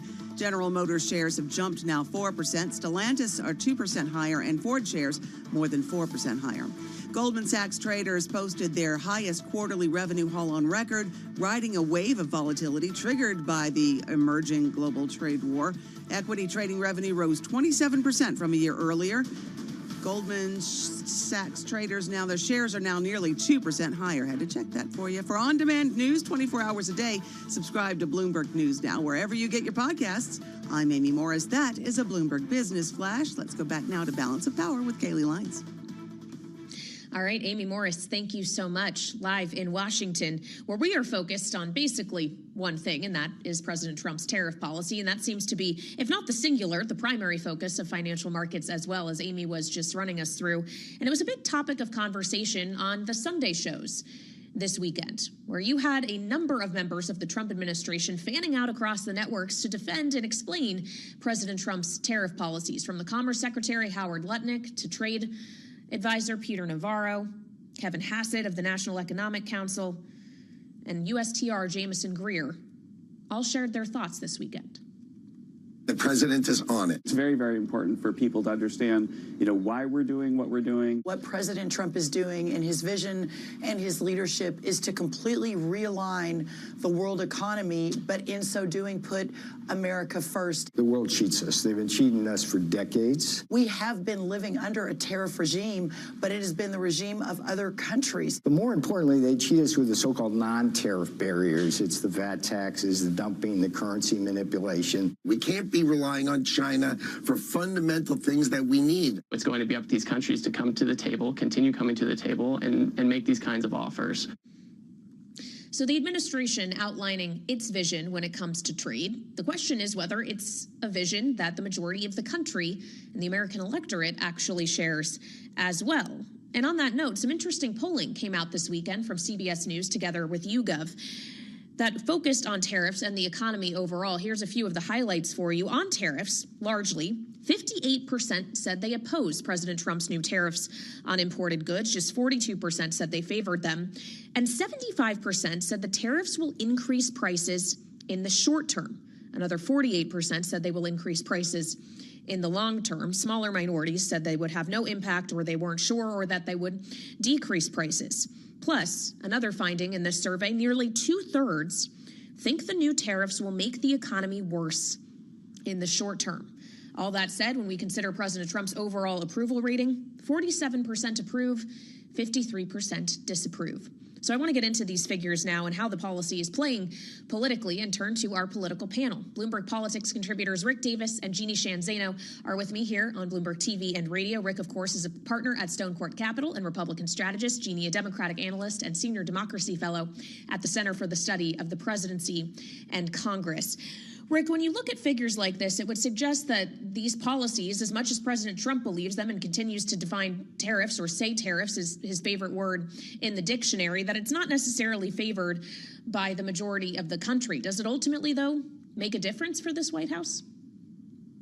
I think only on the margins does it make a difference for this White House. In other words, will they tweak their policies, 90-day delays, things like that, in order to sort of satisfy consumer demand and also the markets? Because, of course, part of what is driving consumers' attitudes is what they see in the market. So the combination platter of, robust economy, strong markets, and consumer support is something they have to be considering on a daily basis. And we've seen them tweak their policies, especially around tariffs, in that regard.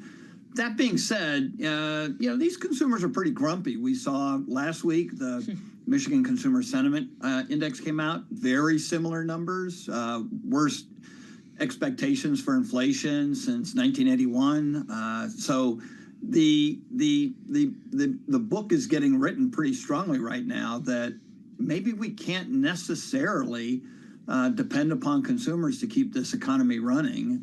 They're doing a great job right now, but with their concerns about the future, I would say the Fed is probably more worried about future inflation than it is inflation today.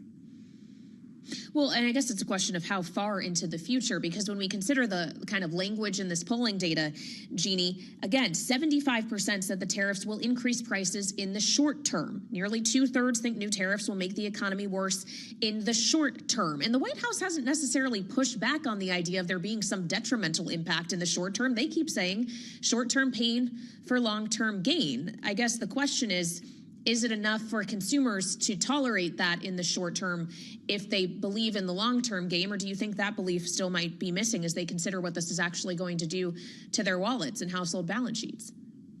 Yeah, consumers are screaming, we don't want pain of any kind, short-term or long-term. And quite frankly, the White House isn't listening. And why the White House isn't listening, Donald Trump doesn't have to run again, but who's going to listen are the Republican members of Congress, because they will hear from their constituents who say, hey, wait a minute, all of these exemptions the president is handing out, my little store in Oklahoma, I'm not on his radar because I didn't give $1 million to his inaugural, so I can't get in his ear to claim an exemption. And that's what I think we have to ask ourselves. Why all these exemptions? Why tariff policies that are so arbitrary? Because Donald Trump wants the power to dole out crony give outs to the people that he feels he are in alignment with him, and he wants to withhold for others. And that's really what this is about. It's not about reshoring, because exemptions work against that. We are not in an emergency that makes us pay more for sneakers than we would for electronics. So people know this. I mean, people go to the store and pay more for eggs as Easter is coming up, and we've all heard. The one answer people answer when you say, why am I paying more? Donald Trump's tariffs. And this will hurt Republicans in the polls. It may not hurt Donald Trump because, quite frankly, he just wants the power. He doesn't have to run again. So he doesn't really care about these polls anymore. Well, to that point, Rick, Congress is in recess for the next 2 weeks for Easter. A lot of them are back home in their districts. I don't know how many of them are planning to get some FaceTime in face-to-face with constituents in the form of town halls because of concern around blowback around these policies. Just how rough will it be for Republican members, especially in terms of what they're hearing at home?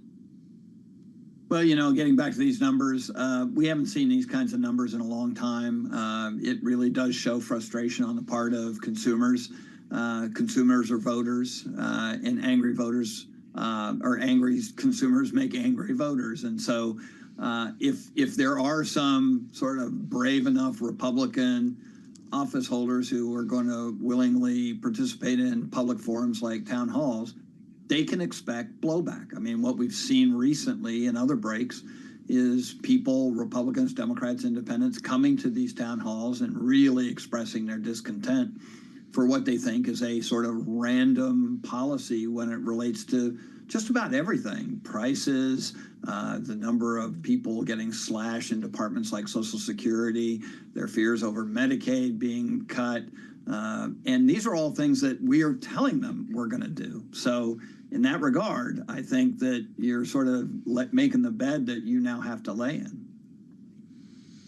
Well, and so then there's the other side of the partisan equation, Jeannie, which is how Democrats are playing this. You look at the weekend activity of Senator Bernie Sanders and Congresswoman Alexandria Ocasio-Cortez as they continue their swing across the country. Bernie Sanders at Coachella. Producer James wishing we had video of that. I too wish we could share that on Bloomberg TV and on YouTube. But they are drawing massive crowds. Jeannie, is this the messaging that is actually working? Yeah, they're hoping, and I agree with you and James. I wish we had video of Bernie Sanders in Coachella. It was very hot. I have no idea if he was wearing his mittens or not, but he got quite a crowd. Also in LA with Alexandria Ocasio-Cortez. And the message was all about an administration run amok, picking up innocent young people off the streets and putting them in detention for having a political opinion, destroying the economy, breaking the markets, not wanting to support people who are on Medicaid despite working at McDonald's and other jobs. And so Bernie Sanders has a message. Unfortunately for the Democratic Party, you know, they don't have a leader right now. So he is giving Democrats a way through this. But whether they're listening or not is a big question. And by the way, we had a sort of split screen with Donald Trump at the UFC in Miami as well. So they were all out sort of gearing up the crowds this weekend. Yeah, I wish we had video of that too. Entering the arena kind of like a fighter, fists in the air, chants of USA. It's just a remarkable moment we're in American politics. Jeannie, knowing you study politics, but you also, of course, are a professor of political science at Iona University, spend a lot of time in higher education. I do want to get your take on the headline that just crossed the Bloomberg terminal, Harvard rejecting a proposed agreement with the Trump administration, which, of course, has threatened to halt $9 billion in funding over demands that include things like governance and leadership reforms, merit-based hiring reform, merit-based admissions reform. Harvard University's lawyers saying they will not accept this deal, unlike Columbia, which acquiesced to a lot of demands of the Trump administration. And I wonder what you make of the news.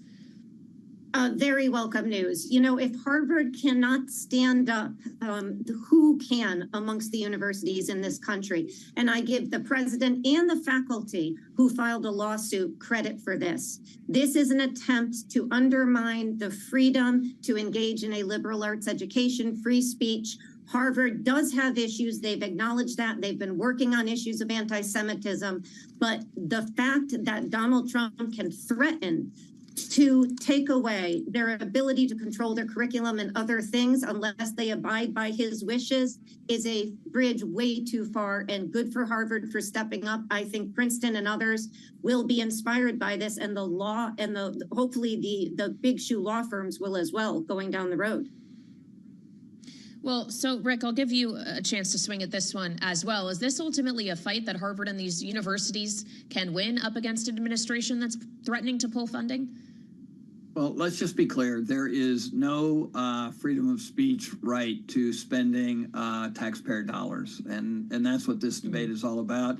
There is an enormous amount of taxpayer dollars going into these institutions, and it's up to government to decide what uses they are. This is where elections matter, and they have consequences. And the consequences in this election is that Donald Trump wants to turn the clock back to a period of time when people like-minded like Donald Trump get to decide what those taxpayer dollars are going to be used for. So he can threaten, he can cajole, but at the end of the day, his only real leverage is taking away federal funding, and that's a taxpayer issue. So I think that at the end of the day, it puts universities in a very difficult position. They're used to, not being insulated against any kind of political pressure, and in this case, that's not going to work for them.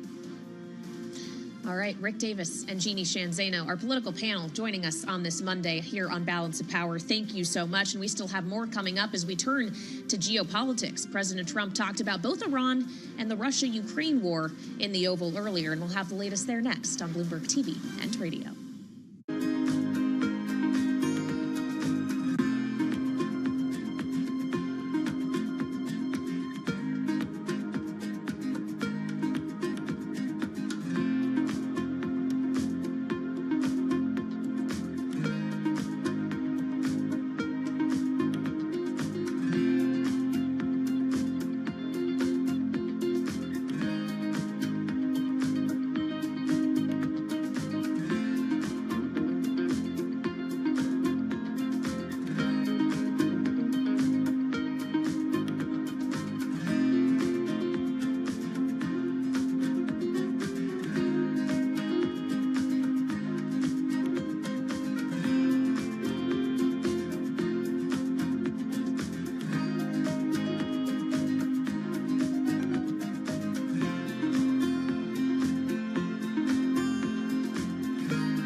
It's 1:40 on Wall Street. I'm Amy Morris. Harvard University says it will not be accepting a deal with the Trump administration 2 weeks after the government threatened to halt $9 billion in funding. Wall Street traders are experiencing volatility because of the latest chapter in President Trump's trade war, causing some confusion and inflation concerns.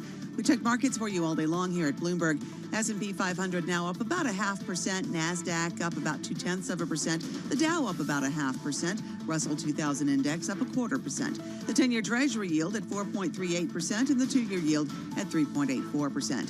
Shares of automakers and auto parts companies gained after President Trump said he'd be exploring potential exemptions to tariffs on imported vehicles and parts.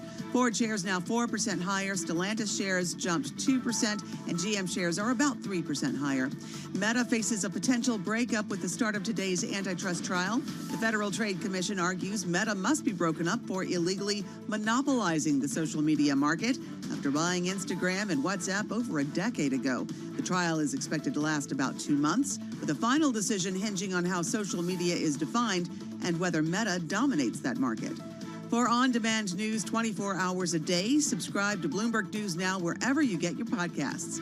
I'm Amy Morris, and that is a Bloomberg Business Flash. We go now to Kaylee Lines and Balance of Power. All right, Amy Morris in Washington with a look at what's happening in equity and bond markets today. Thank you so much. Meantime, we want to focus on commodities and oil specifically as well, with WTI crude down about 0.8% on the day. We're just shy of $61 a barrel. So off the lows we experienced last week, but still we're talking about some pretty depressed prices here. And in the face of that, some interesting news from OPEC today, which has cut its forecast for oil demand globally, not just for this year, but next year as well, in the face of President Trump's tariffs. The cartel projecting an expansion of 1.3 million barrels a day, or approximately 1% for each year. And we should note that even that reduced forecast is still higher than other forecasts that are out there. So we want to get into this now with Mike McGlone, who covers commodities for us, senior commodity strategist at Bloomberg Intelligence, live in Miami. So, Mike, even with this reduced forecast, do you get the sense that OPEC is still being overly optimistic on demand here? Yes, I love your question, Kaylee, and your lead, and it's perfect. They are just catching up to the rest of the world. They obviously have a bias for crude oil to go up. They're pointing out the facts of what's really happening. Crude oil is going down because it went up a lot to the peak in 2022, and that shifted some of the world order to incentivize much more supply out of the U.S., which is still the case, excesses of supply. And by the way, the cost of production in the U.S. is pushing now towards $50 a barrel, so it's kind of a gravity pull level. We have declining demand out of China. We have a paradigm shift in the world shifting to EV. So this is a perfect storm for normal reversion in crude oil. The last 20 years, the lows have been around $40 a barrel after shooting up above 100. Now it's got a good reason to do that, but the bottom line is the U.S. stock market has to go up now, and I think crude oil is realizing the stock market is probably going to go down, which means it's a matter of time crude oil gets below that cost of production to shut off those excesses. Well, so I guess it becomes a question of policy decisions moving forward as well, and at a time when OPEC is adding more supply onto the market, yet cutting its demand forecast, and President Trump is pushing for more supply to come out of the U.S. Are we just going to end up in a world in which we're incredibly oversupplied, or are producers going to recognize that and make decisions accordingly? Yeah, well, the number one way to really shut off all that excess supply is for prices to go down. And that'll happen below 50, usually happens around 40. It's a matter of time, but I see the average price of gasoline in this country is still above 3. Now, it's driving season. It'll stay high for a little while, but by this time next year, or midterms, drop to 2. It's a normal reversion. Diesel going lower. Energy prices also pressure on inflation, and it's a stated goal of the Trump administration to have lower interest rates. So to me, it's just a matter of time. The whole tilt is going that way. I don't see what stops it, but I'll tell you, prerequisite for just stability, stock market has to stay up. And if it continues downward, which Bloomberg Economics' base views would drop down to 4,000, S&P 500, about another 20%. In the case of recession, we're going to get normal deflation from the inflation. That's the trend right now. Well, and then, of course, there's the unknown factors to consider here, including geopolitical factors. Mike, just quickly, as we heard President Trump today talking about ongoing talks with Iran over its nuclear program, if that somehow results in sanction relief and more Iranian crude coming onto the market at a time when these other dynamics we just discussed are in play, what would the impact of that be? perfect storm. The risk is there's some kind of supply shock. Crude oil basically needs a supply shock to go up, like the grains need some kind of drought supply shock to go up. Otherwise, they're heading towards low-price cures. So you described the whole trajectory. Now, the thing is, everybody agrees with it. It was a little bit difficult when it was at 100 and it was heading lower. Now that we're heading towards heading at 60 and lower, everybody agrees, which is a bit of a bullish factor. But overall, the trends are very bad for very good for lower energy prices. Let's put it that way. Consumers love it. It's all good for consumers. All right, Mike McGlone of Bloomberg Intelligence joining us from Miami. Thank you so much. And I want to focus more on the subject of Iran now. Of course, there were talks held on Saturday in Oman between the U.S. and Iran, the highest level diplomatic effort to address its nuclear program we've seen in years. And while not much tangible necessarily was yielded by Steve Witkoff, the Trump administration's Middle East envoy's meeting with the Iranian foreign minister, we did get confirmation that there will be a second meeting that will happen in Italy this coming Saturday. So is that alone enough of a sign of progress? On that, we turn to Michael Allen, who is here with me in our Washington, D.C. studio. He's managing director of Beacon Global Strategies, also former special assistant to President George W. Bush in the national security sector. Good to see you, as always. Thanks for being here on Bloomberg TV and radio. Is the idea that we're having another round of talks in and of itself enough progress to you, or should we have had more come out of this meeting? I guess it's progress to say that we've talked enough to at least have a second meeting, but at some point we really need to get to the details of what they're discussing. I want to make sure, at least from my vantage point, that Witkoff is very serious about uranium enrichment. He seemed to say the red line was only weaponization, which is the process by which you fashion a bomb out of highly enriched uranium that's called weapons grade. So I want to make sure that we have a lot of technical expertise into what they're talking about, because if we want to be a deal too badly, we're going to get a bad deal. Well, we heard President Trump in the Oval Office earlier this afternoon saying that Iran has to get rid of the concept of a nuclear weapon. They cannot have a nuclear weapon, but you're suggesting it shouldn't just be about the weapon itself. Yeah, that's right. I think if they continue to specialize in how to make weapons-grade uranium, that's a skill that you're not going to forget. It's a learned technical skill that will be with them forever. And so we'll always constantly be trying to figure out, are you burrowing into a new mountain like they've done on 2 occasions to build centrifuge halls? And what are you doing on weaponization? That's much harder to track than a huge centrifuge hall. So if any deal results, it has to have any time, any place inspections by the UN's watchdog agency, which is called the IAEA. That's absolutely a fundamental part of any agreement, to be able to check Iran and what they're up to. Well, so what position is Iran in coming into this then, when we're considering what an agreement could look like, knowing we've had many conversations with you included about how it's been weakened by the weakness of its proxies in the face of ongoing fights with Israel or the U.S. striking the Houthis, what have you. Are they weakened enough that they would actually agree to something that arguably you could say Iran might not see as super favorable to its interests? So I'm worried they're not enough adversely affected quite yet. Remember last time in the first Trump administration, there was a long period of what they call massive sanctions and max pressure. And honestly, I don't know that the Iranians felt it enough, or I think they're willing to really take some serious pain before they're going to deal in a very substantial way on the things that we care about very much. And then, of course, as we've talked about with you before, is the wild card of Israel. Israel may be much less trustworthy of an Iranian deal than Trump might be. And so what do? Do they decide to go ahead and use military action? And I think that's something that's a serious possibility this calendar year. Well, there's also the question of U.S. military action, too. President Trump was asked by a reporter today about that. He said, if we have to do something harsh, we'll do it. Then when he was asked specifically if that could include a strike on Iranian nuclear facilities, he said, of course it does. Do you see that as actually a likely possible scenario? I think it's possible. I think his predominant view is what he said in his inaugural, that he wants to have fewer wars, not more, and not getting in another war in the Middle East is one of his chief aims. But at the same time, he has set the theater with B-2 bombers, extra carriers, a lot of military force. I think that's more to reinforce Steve Witkoff's hand as he negotiates diplomatically. But I wouldn't rule it out, because I think if President Trump feels like if he's disrespected or Iran doesn't take this seriously, he might go for it. I wonder if you feel that the president might be disrespected by what we saw take place in Ukraine over the weekend. Knowing, to your point on him not being a fan of wars, he very much wants to see a negotiated outcome between Russia and Ukraine. He wants the war to end. And yet on Palm Sunday, Russia strikes inside Ukraine, kills more than 30 people, even as there are these efforts towards some kind of peace deal. Does that signal to you that Putin is not taking this seriously? And what does that mean for the president? I don't think Putin is taking it very, very seriously. I think Putin is behaving like he has the whole time. He did a deliberate attack on a civilian gathering on Palm Sunday. I think this is par for the course for him.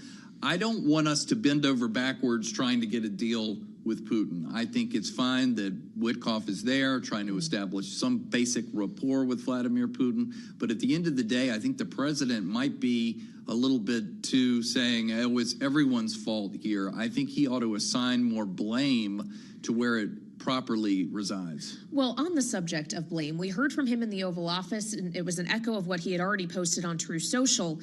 The war between Russia and Ukraine is Biden's war, not mine. What do you make of that language? This isn't language we've heard from him before. He's noted frequently that this war did not start under his presidency, which, yes, is true. But to characterize it as Biden's war.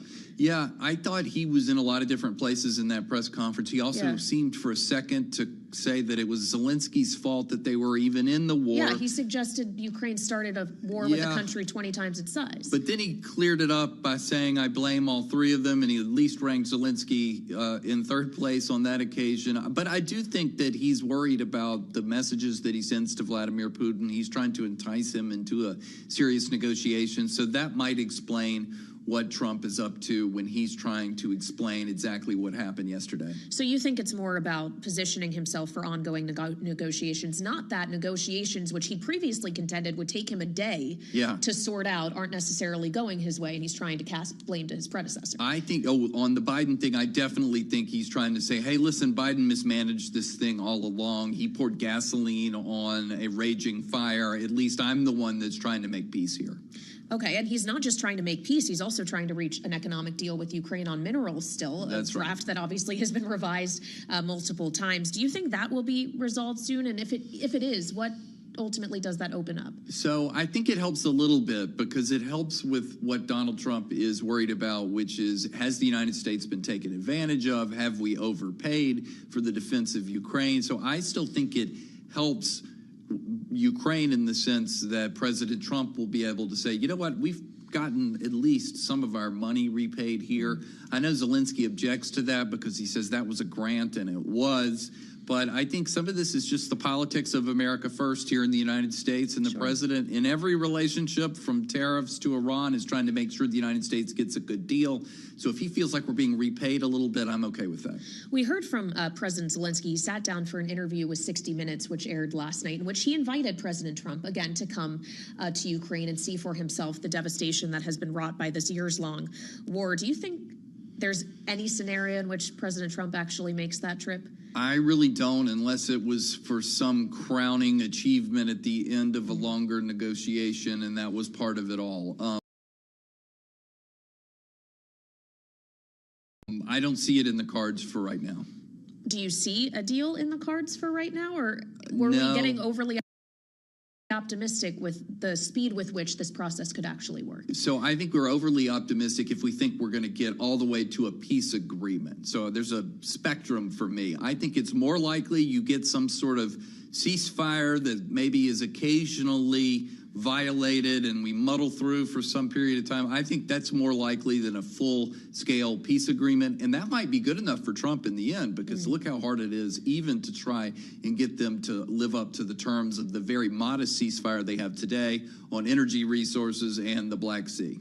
But how do we get to any kind of agreement on any peacekeeping force that would maintain a ceasefire, even if it was just a kind of limited, muddled one? Yeah, I'm worried about that too. I think we've, of course, rejected that Ukraine would be in NATO. It seems like it's increasingly unlikely that we'll have NATO European allies inside of Ukraine. Where I think and I hope we're going to go in terms of security guarantees is some longer-term commitment, maybe not $60 billion a year, but some sort of commitment to Ukraine that will continue to fund your military at some level, at least up until the point where the Europeans can really step up in a larger way. Now, maybe it's hopeful, but I think at some point we have to acknowledge that Ukraine has real security needs, and we ought to try and meet them. All right, Michael Allen, appreciate it. As Thank always, you. joining us from Beacon Global Strategies on the latest on geopolitics. But of course, we also are focused on geoeconomics here on Bloomberg TV and radio. And on that note, an important conversation going to be happening later today is Bloomberg's Anne-Marie Hordern will have an exclusive interview with Treasury Secretary Scott Bessent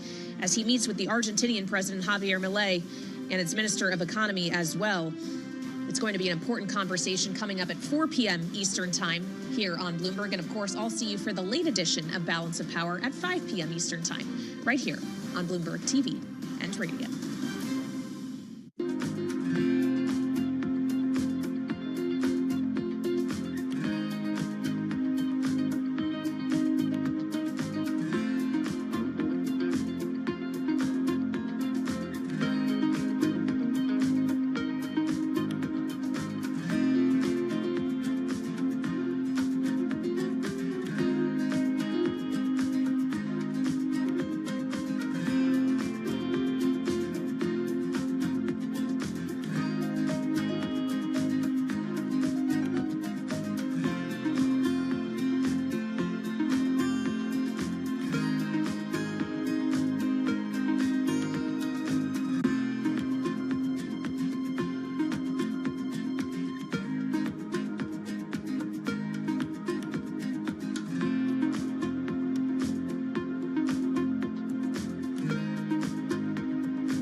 Bloomberg Business Week Daily, reporting from the magazine that helps global leaders stay ahead, with insight on the people, companies, and trends shaping today's complex economy, plus global business, finance, and tech news as it happens. Bloomberg Business Week Daily with Carol Masser and Tim Stenivek, live on Bloomberg Radio, television, YouTube, and Bloomberg Originals. And a very good afternoon, everybody. Live on radio, TV, YouTube, Bloomberg Originals. This is Bloomberg Business Week for this Monday, April 14th. So if you haven't gotten your taxes done. You got a few hours, I guess. You can do it tomorrow. As long as it's postmarked tomorrow, you're good, right? Isn't that the way it goes? You still have a few hours.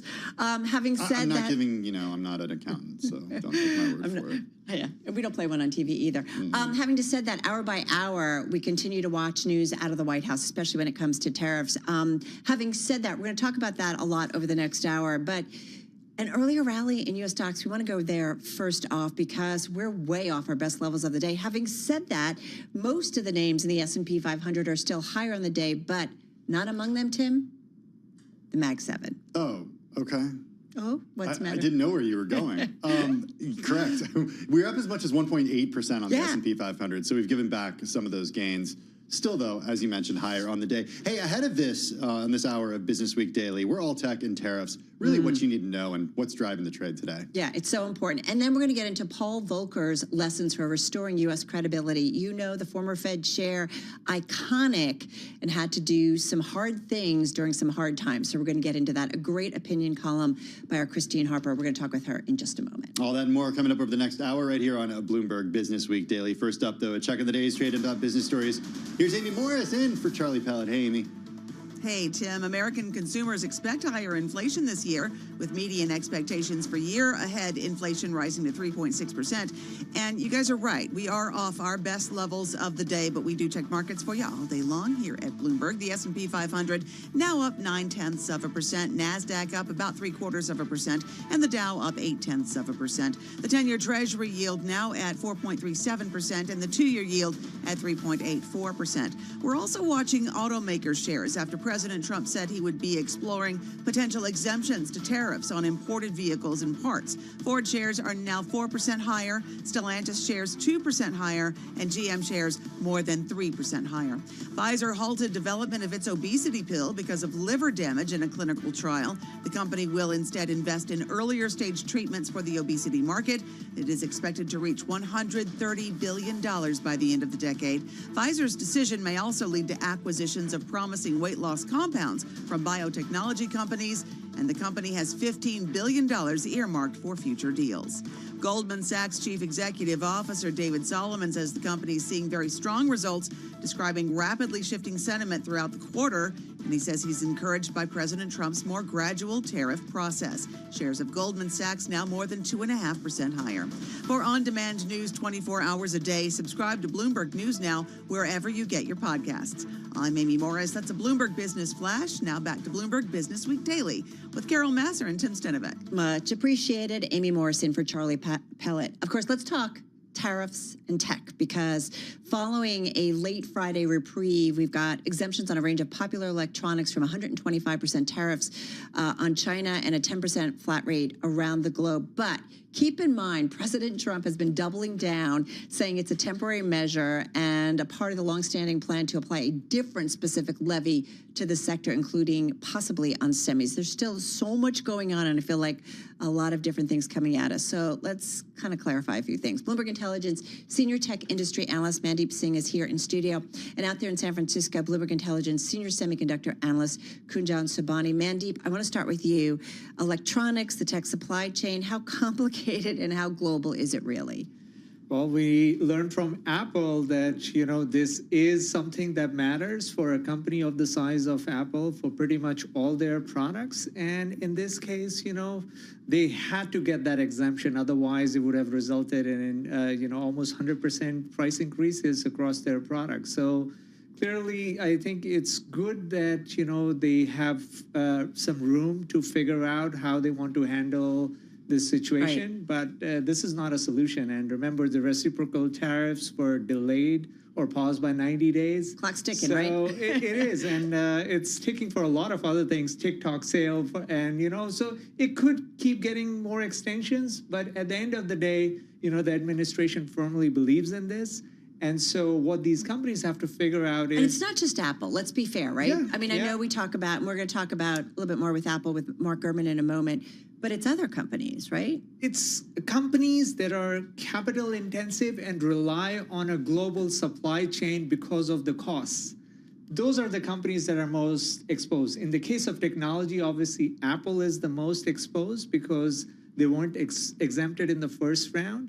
And, I mean, until they carved out that exemption for electronic devices, Apple would have been hit really badly in terms of the margin impact. So overall, I think a lot of the behaviors will change. The purchasing behaviors when it comes to all sorts of companies will change. And I feel the next 2 quarters, 90 days, you're going to see a lot of pull forward in demand because the effect of this is there will be demand destruction.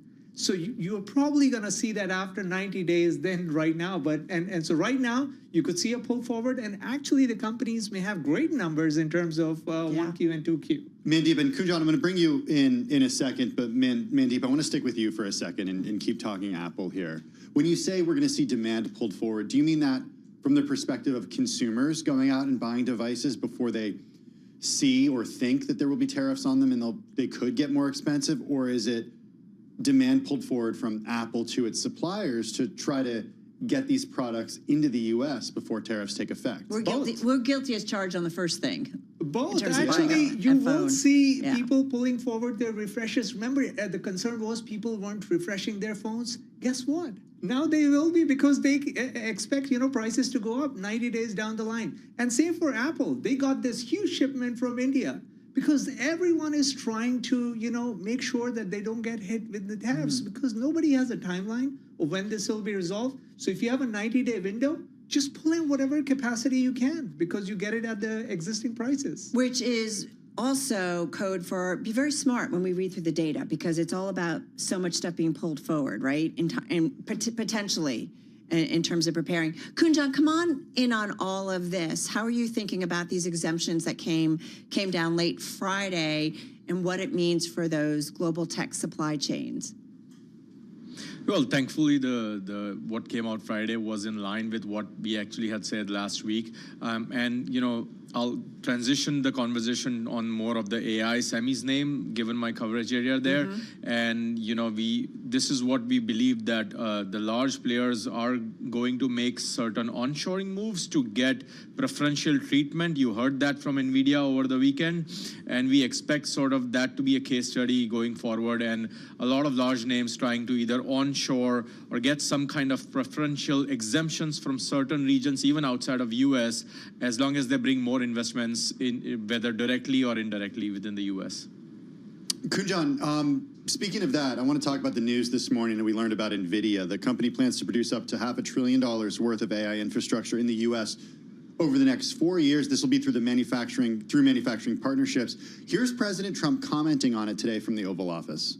NVIDIA, it's one of the great companies of the world, modern, super modern companies, controls segments that nobody, sort of controls the world in a sense, and they're coming in here in the biggest way with hundreds of billions of dollars. Not like millions of dollars, hundreds of billions of dollars, and I'm honored by it. And I want to thank Jensen and all of the people that we deal with. That was President Trump on NVIDIA planning to produce up to $500 billion worth of AI infrastructure in the U.S. over the next 4 years through manufacturing partnerships. How did you read into this story? Because this is, as Carol mentioned, this is a global supply chain. So just because you do some sort of assembly here in the U.S. doesn't necessarily mean all the products that you use to build some sort of supercomputer are coming from the U.S. What are the details here? Yeah, well, this move was not at all surprising. In fact, we have been calling this out since the GTC. And in a way, if you look at the breadcrumbs, Jensen has been hinted at this. You saw the first move by TSMC investing on $100 billion. Now, guess what? Who we thought would be the biggest consumer of that new 100 billion capacity of TSMC in US, it's going to be NVIDIA, right? So in part, sort of bringing manufacturing in US before even they announce this move. But you're right, majority of the supply chain will not be moving here, but a substantial portion will be. And like I said, there could be potential for indirect benefits where, yes, you're not manufacturing everything within the US, but even what you're manufacturing outside, like in territories like Mexico, you can get certain exemptions. Hey, Mandeep, come on in here, because to me, this seems like potentially a way that a company could satisfy the president's demands.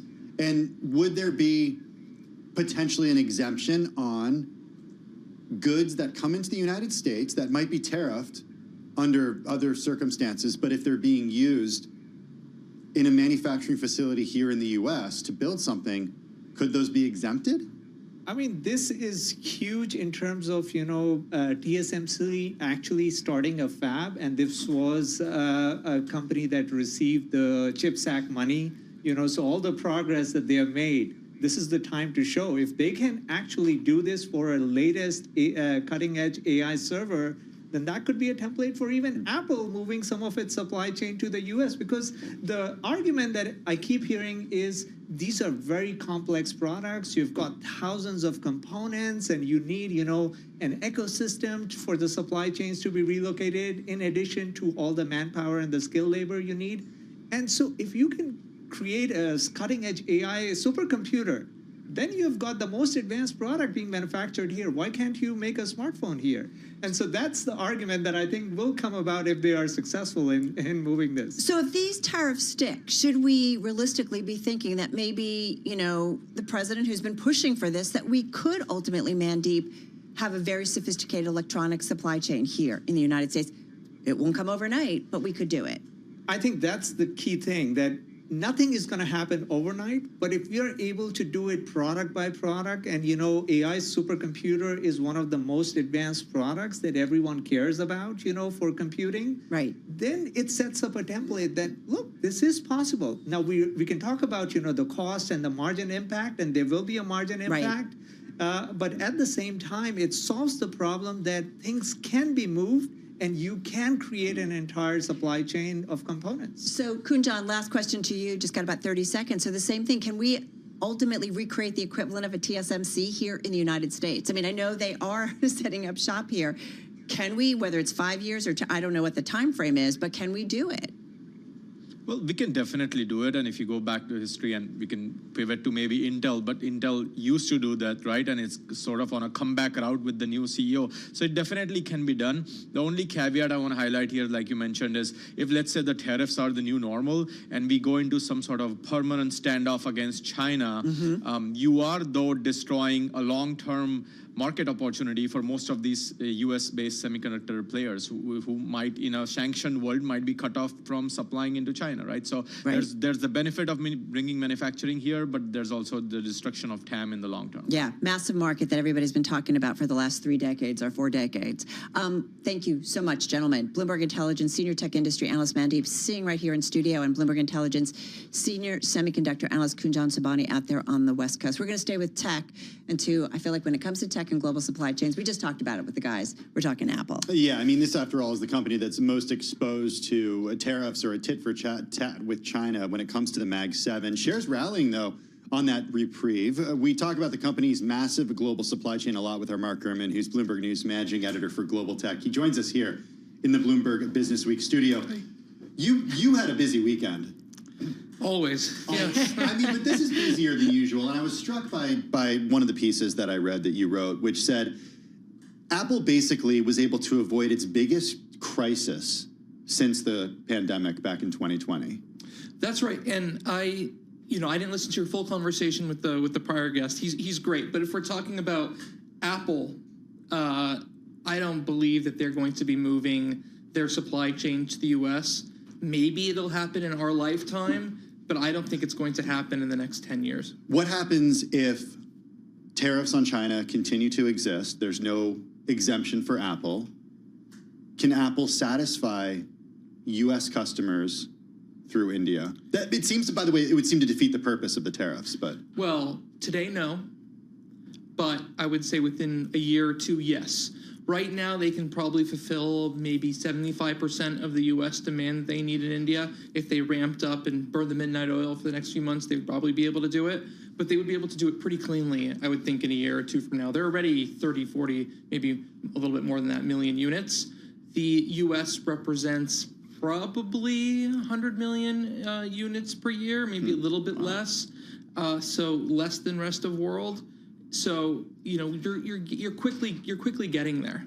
What does it do to the relationship, though, between Apple and China, if that ultimately is what it does? Yeah, that's the elephant in the room, because China can't be too happy here. And I think the argument that Apple is trying to make is how important China is to the rest of the world, right? Still needing to produce 102 million iPhones. You're still producing all of those phones for the rest of the world. So basically the idea is splitting the supply chain in two. And again, Apple's supply chain goes well beyond the iPhone, but let's face it, what we really care about is the iPhone.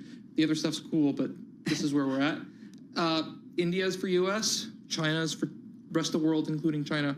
It's pretty important still. But again, it would defeat the purpose of the tariffs on China if you were to move. That's the whole point. That's the challenge I think Apple might face when it comes to dealing with the Trump administration. Well, is it possible that Trump says, well, Apple is using India as sort of a lever here to get out of the tariffs? I'm going to put this huge new tariff on India also. That's a real question, right? And so I think that is what's making this so challenging for Apple, is that it kind of feels like whack-a-mole to some extent. If we're not going to just manufacture stuff in the US, we're going to have policies that are shifting, right, almost every day. We can have a president here who can, to your point, add an India tariff to a significant degree overnight, so they can put all their eggs in the India basket, and then, oh my God, we're going to have to move somewhere else now. We're actually going to have to move to the US. And so they've got a lot of cash. Maybe they're needing to start dipping into those cash reserves, whether it means to offset price hikes or to move something. But I just don't see the feasibility of moving to the US. It's just so unlikely. Let me just drop you a scenario here. I feel like, short of lying to Trump, if I'm Tim Cook and telling him we're going to move to the US, just give us a few years, and betting that Trump won't be back for a third term, right? Which obviously is not legal, but obviously they've been talking about it. I don't think it's going to happen. But anyways, the bet is that Trump's gone 3.5 years. They can tell Trump, this is going to take us 4 years, but we're going to get there because of you. So they can announce all this stuff, say they're going to do it, but never actually do it, knowing he's gone. That's one lever Tim Cook could pull. I don't know if they would do that. Well, because maybe you get Vance after Trump, and who knows what he does. But I think most people would understand these things take time, and there's no way you can move to the U.S. But I guess if I'm Apple, I could say we're going to do this and just not do it, and then come up with a reason 4 years why it didn't work out. One other thing, you could say we're going to move one component or one thing or packaging. You talked about packaging with us last week. Packaging, yeah, just come up with something. Mark, they may have to. You talked about all their cash on the balance sheet. We always do. Can they survive 3.5 years Yes. of higher prices Yes. and deal with it Yes. and just ride it out? Yes. Okay. Are they going to? No. Maybe actually. Do they want to? I think is what I was meaning to say. Absolutely not. But there's no scenario in which they're going to start charging $2,000 for these phones. They're going to eat some of it. Like I said, Apple, if it needs to happen, I would say it's a coin flip at this point if they're going to need to do this, but you're going to split it a few ways. You're going to split it between Apple eating it. You're going to split it consumer eating it. You're going to split it as the supplier eating it, right? And so we'll see what happens. Fun times, right? Not really. No, I know. Sarcasm. Mark Gurman, thank you so much. Good to have you here in studio. Bloomberg News Managing Editor for Global Consumer Tech. Hey, when we come back, past as prologue, why the Trump administration may want to check out one former Fed chair's handling of matters. That's coming up on Bloomberg Business Week Daily. This is Bloomberg.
It's 2:21 on Wall Street. I'm Amy Morris. Tech gains were wiped out as the Wall Street rally started to cool off, but look at what's going on with the S&P now, up 1% or 57 points. NASDAQ up 0.9% or 147 points, and the Dow is now up 1% or 384 points. Looks like it's all starting to come back now. We also are keeping an eye on auto stocks. They're gaining after President Trump said he was exploring potential exemptions to tariffs on imported vehicles and some parts.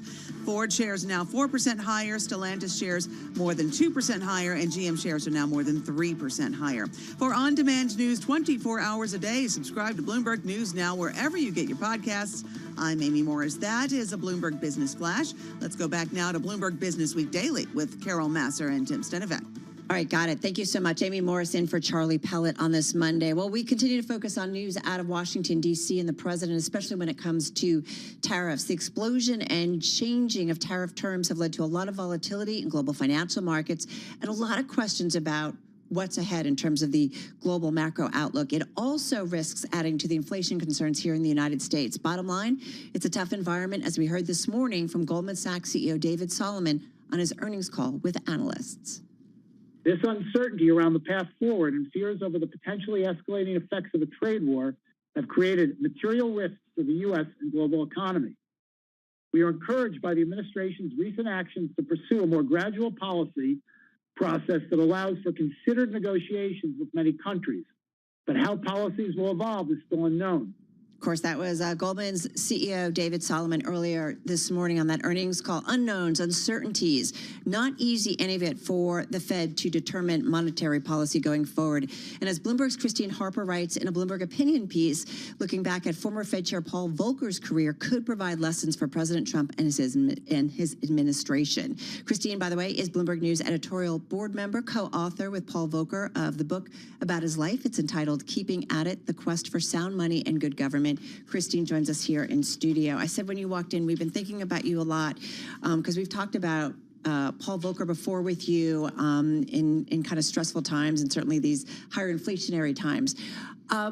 Paul Volcker, you write about 2 episodes during his life that are important. One takes us back to the administration of Richard Nixon in 1971. Go there with us. Yeah, so he was a younger member of the Nixon administration. He was Undersecretary of Monetary Affairs, which he actually remembers as being the greatest job in the world. He loved it.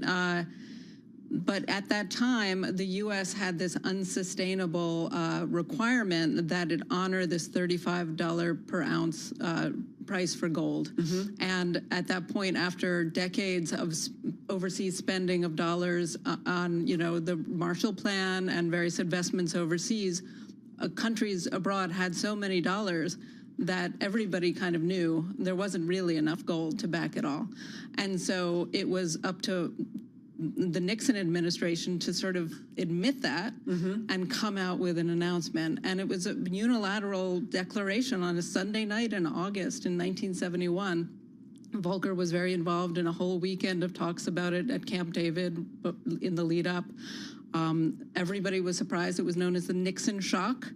And they recognized that suddenly taking the value of gold off of any kind of anchor meant that there could be just chaos, that the value of the dollar could plummet.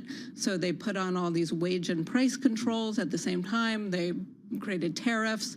They tried to do all these things to manage the fallout. And also, Volcker was immediately sent overseas to start talking to the financial leaders of every country, major country Sounds like at the an time. extensive plan. There was an extensive plan. To be sure, like they weren't perfect. They did some crazy things. And they had the Treasury Secretary at the time, John Connolly, who only lasted for 18 months under Nixon, who was a sort of Texas, character, and he was a little nuts. But then George Shultz came along, and they had a much more focused sort of way of dealing with it. So it wasn't perfect, but it was, compared to what we're seeing with Trump and these tariffs, it was. There was a rationale to it that everybody could understand. There was real economic thinking behind it. So that was 1971. Yes. Fast forward to 1979, when Volcker becomes Jimmy Carter's Fed chair. Yeah, because the result of having no anchor to the dollar was that there was inflation. I mean, there were other reasons for the inflation and for the problems, but the value of the dollar was sinking, inflation was incredibly high, it was destroying the American economy. And so Jimmy Carter brought in Paul Volcker, even though Volcker told him before, when he sort of was talked to for the job, I'm going to do whatever it takes to kill inflation. That might mean higher interest rates. It could be really bad for the economy. And Jimmy Carter chose him anyway. So it pretty much was one of the factors that sank Jimmy Carter's reelection, because the economy it was really tough. But it was successful at bringing down inflation, and the sort of Volcker commitment to price stability was so powerful, and so the integrity he had in pursuing that aim was so completely believable that from then on, instead of the gold standard, the dollar was known as being on the Volcker standard. It's pretty wild. I mean, are we in the process of kind of losing that concept and idea? So that was sort of the point I was making in my piece, was that, really what the Volcker standard amounts to is this belief that there are public servants in America, whether they're, appointed or political or civil servants, but who are going to do what's right for America and make sure there's price stability and make sure there's sort of economic rationale behind things. Of course, it's not always been perfect. There have been mistakes. But when there are crises, you see over and over again, these political figures will sort of retreat to the background and let experts, like, when George Bush was dealing with the financial crisis, it was really Hank Paulson and Bernanke who were handling it for America. But Bush wasn't kind of, back then there wasn't so much tweeting, but he wasn't like getting in the middle of it so much. And even when Bill Clinton was dealing with, the bond market turmoil, the beginning of his, he recognized that Bob Rubin had more expertise, and so we've had presidents that listen to economic experts. This feels different because really anybody who looks at what the administration put out has immediately mocked the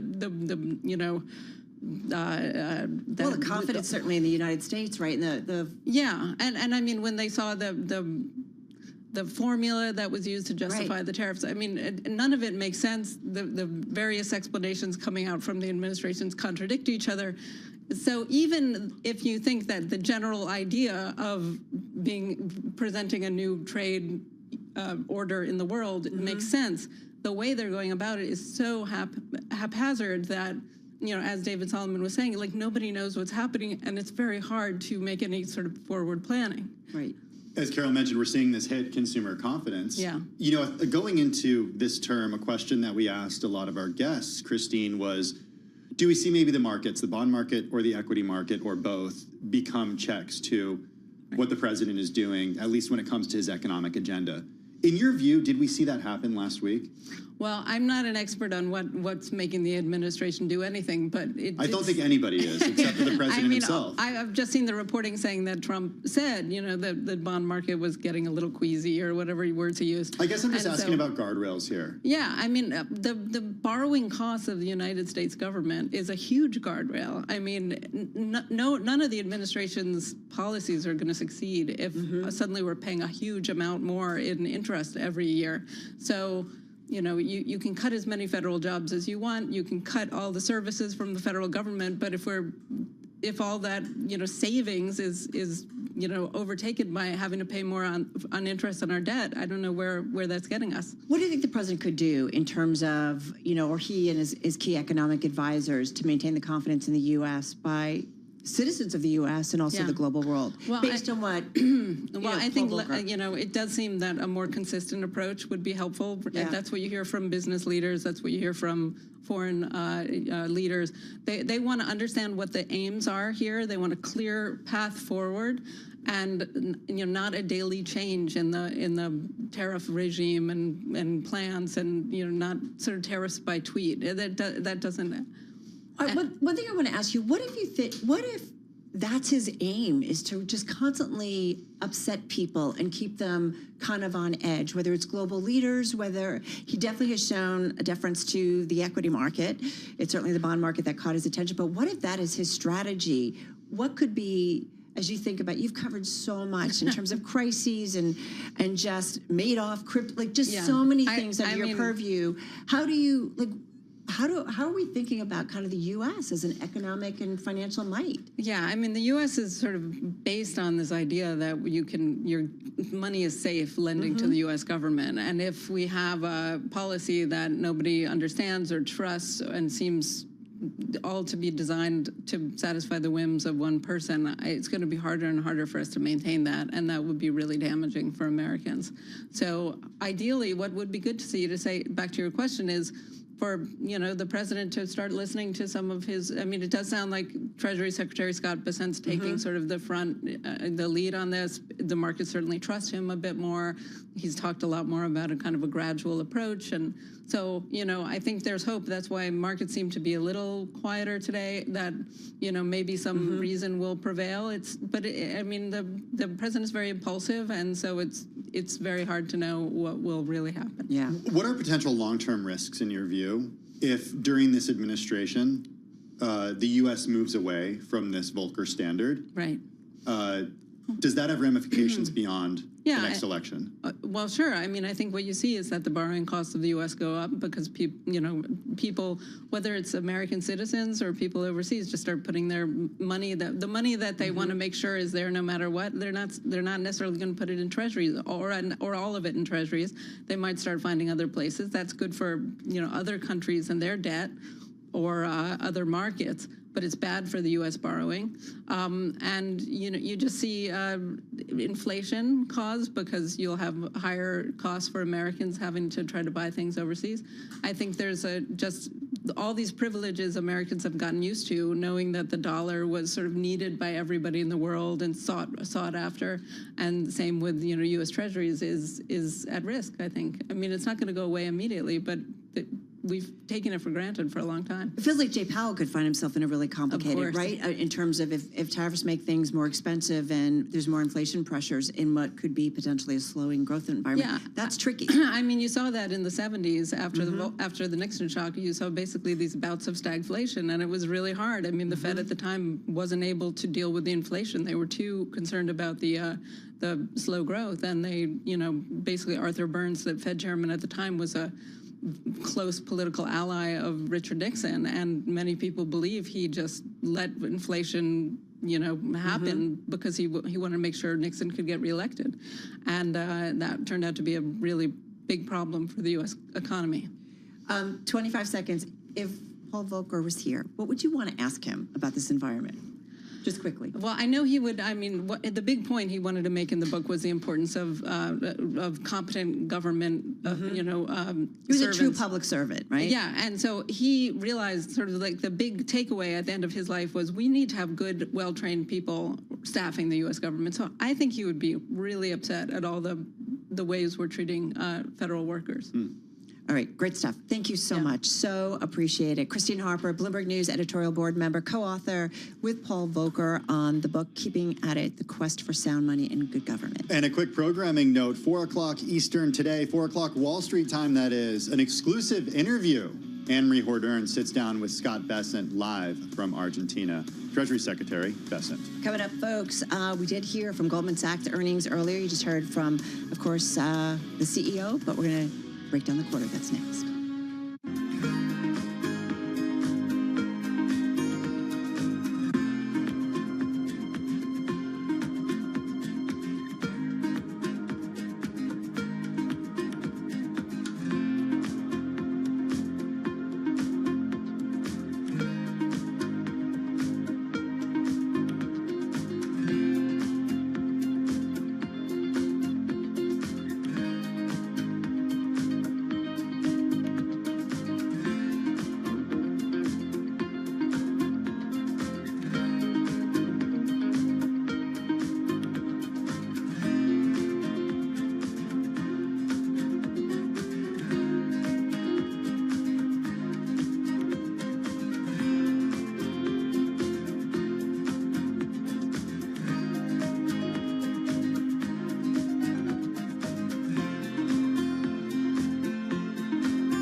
It's 2:40 on Wall Street. I'm Amy Morris. Federal Reserve Governor Christopher Waller has outlined two scenarios for how President Trump's trade policy could affect the U.S. economy. Under the large tariff scenario, economic growth would slow, unemployment would rise, and inflation would reach a peak of near 5% before returning to a more moderate level in 2026. Under the smaller tariff scenario, the effect on inflation would be much smaller, peaking around 3%, and the Fed would support a limited monetary policy response, with rate cuts possible in the latter half of this year. We do check markets for you all day long at Bloomberg. The S&P 500 now up more than 1%, NASDAQ up more than 1%, and the Dow also up a little more than 1%. The 10-year Treasury yield at 4.36% and the 2-year yield at 3.82%. And auto shares gained after President Trump floated a potential tariff relief. Ford shares are more than 4% higher, Stellantis shares more than 2% higher, and GM shares are nearly 4% higher. Meta faces a potential breakup with today's antitrust trial. The Federal Trade Commission arguing that Meta must be broken up for illegally monopolizing the social media market after buying Instagram and WhatsApp more than a decade ago. The trial is expected to last about 2 months, with a final decision hinging on how social media is defined and whether Meta dominates that market. For on-demand news 24 hours a day, subscribe to Bloomberg News Now wherever you get your podcasts. I'm Amy Morris. That's a Bloomberg Business Flash. Now back to Bloomberg Business Week Daily with Carol Masser and Tim Stenevec. All right, got it. Thank you so much, Amy Morris. Well, shares of Goldman Sachs, continuing to trade higher. They're up about 2.5%. I think, Tim, at their highs were up about 3.6%. There's some really cool metrics you want to get to, including stock traders, I think, having an awfully good quarter when it comes to how much trading they were doing. You know, there's nothing like volatility to make a bunch of traders happy. Yeah, I think that's fair to say. And whether it goes up or down, think about the volatility. Make it move. Think about the volatility that happened in April versus the quarter that they just reported. So for more, we bring in Bloomberg News U.S. finance reporter Todd Gillespie. He's here in the studio. Pretty good quarter, stellar quarter. How would you describe it? Yeah, it's a pretty damn good quarter. I mean, for equity traders, it Well was done. their best ever, right? I mean, we all know, as you said, you know, Q1 has been super volatile. Everybody's been wondering, you know, you come in with this confidence from the Trump administration, deregulation, everything's going to be great. Then you have question marks for the first 3 months of this year over tariffs. And bear in mind, this is a record quarter, not just record first quarter, but record quarter ever in terms of revenue for Goldman's equity traders. And this was before the tariff announcement on April 2nd. This is just to the end of March. Can I just, you know, in moments of volatility and turmoil and uncertainty, we're usually like, how are the financials doing? So they're doing okay. Yeah, well, I mean, they have this hedge that's baked in, right? When you're a firm like Morgan Stanley, like Goldman Sachs, when you've got a big investment bank and you've got a big trading arm, when trading and the economy are very volatile, your investment banking business isn't doing great, but your equity trading, your FIC trading is doing amazingly, and kind of vice versa. When things are relatively docile in markets, you often have, you know, easy financing markets, clear certainty for corporates, for sponsors who want to do M&A transactions, and then your investment banking businesses do really well. So that's kind of what's happening here. You've got this hedge baked in. You know, you'll see with Goldman's revenues here, their investment banking actually, you know, was lower than Q1 last year by about 8%. Still disappointing, generally speaking, but everyone's quite understanding about that, right? You know, David Solomon, even himself, was saying that, you know, the level of uncertainty is up significantly. My general message for people is to go slow. Take a pause here until we have more clarity. This is an investment banking CEO telling his clients not to transact just yet. I mean, it sounds like he has a similar message for the administration. He said, and we just played this in our earlier block, so go back and listen to it, but I'll read a little bit of it. He said, uncertainty around the path forward and fears over the potential escalating effects of a trade war have created material risks to the U.S. and global economy. We are encouraged by the administration's recent actions to pursue a more gradual policy process that allows for considered negotiations with many countries, but how policies will evolve is still unknown. Who's that message for? I mean, that message is obviously for the administration right now, right? I mean, one thing you should note, by the way, as well, I didn't tell you guys, but you should look up the New York Times, did an interesting piece today. It's on the terminal as well. It's linked through. I mean, I'm not normally one to say don't read the Bloomberg article. Read the Bloomberg article first and then go read the New York Times piece. Because the New York Times piece made a good point that David Solomon throughout an hour-long earnings call. Sounds like Harif. or Marif. Yes, exactly. But I won't say exactly that T word. Exactly, Carol. So an hour-long earnings call, David Solomon did not mention the word tariff once in the entire call. So you know who's being diplomatic here. You know the bank doesn't need to do anything, right? They're sitting pretty. Their traders are making a lot of money. At some point, they expect M&A to pick up. Presumably behind the scenes, their lobbying efforts are underway in DC and everything. They're doing what they can, but they also know they're not in the driver's seat right now. So there's kind of no point for them to make a fuss. And so they're just putting out their numbers. They're seeing their stock price go up. They're doing fine. Did he even say levies? No, I don't think he said levies. He said trade wars, and I think he said some sorts of scenarios that have happened. It's interesting, though, right? I'm wondering about all the IPOs that have been put on ice just in the last few weeks, and how that affects like the capital markets businesses at these different banks. You said there's this idea that deregulation will lead to more M&A, and just the idea is patience here, patience. But that was supposed to be unleashed right now, and totally that's on ice. Yeah, it is on ice. But I mean, one thing David Solomon did want to stress, and and other executives we spoke to did want to stress, is that the backlog for Goldman Sachs deals, the fee backlog of potential deals, potential, pent up demand for these things is has risen again quarter on quarter. So it's still growing. That backlog is getting even more strong. And there's all-time high pressure on sponsors to make exits. Their LPs really want that money back. They want to see those levels of returns, but they can't do it yet. But he was really talking about, he was giving the sense that there really will be an explosion once there is a level of certainty that resumes. But the question mark is, like, does this certainty kind of return all at once, and then you know exactly when that certainty happens and everything happens at once?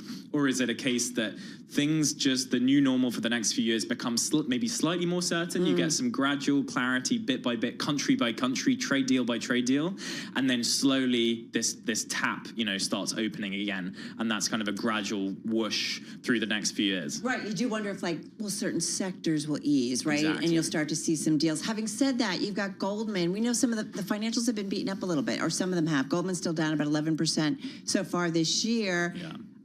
This headline, I was kind of blown away. The $40 billion buyback they approved, right? That's a pretty big deal.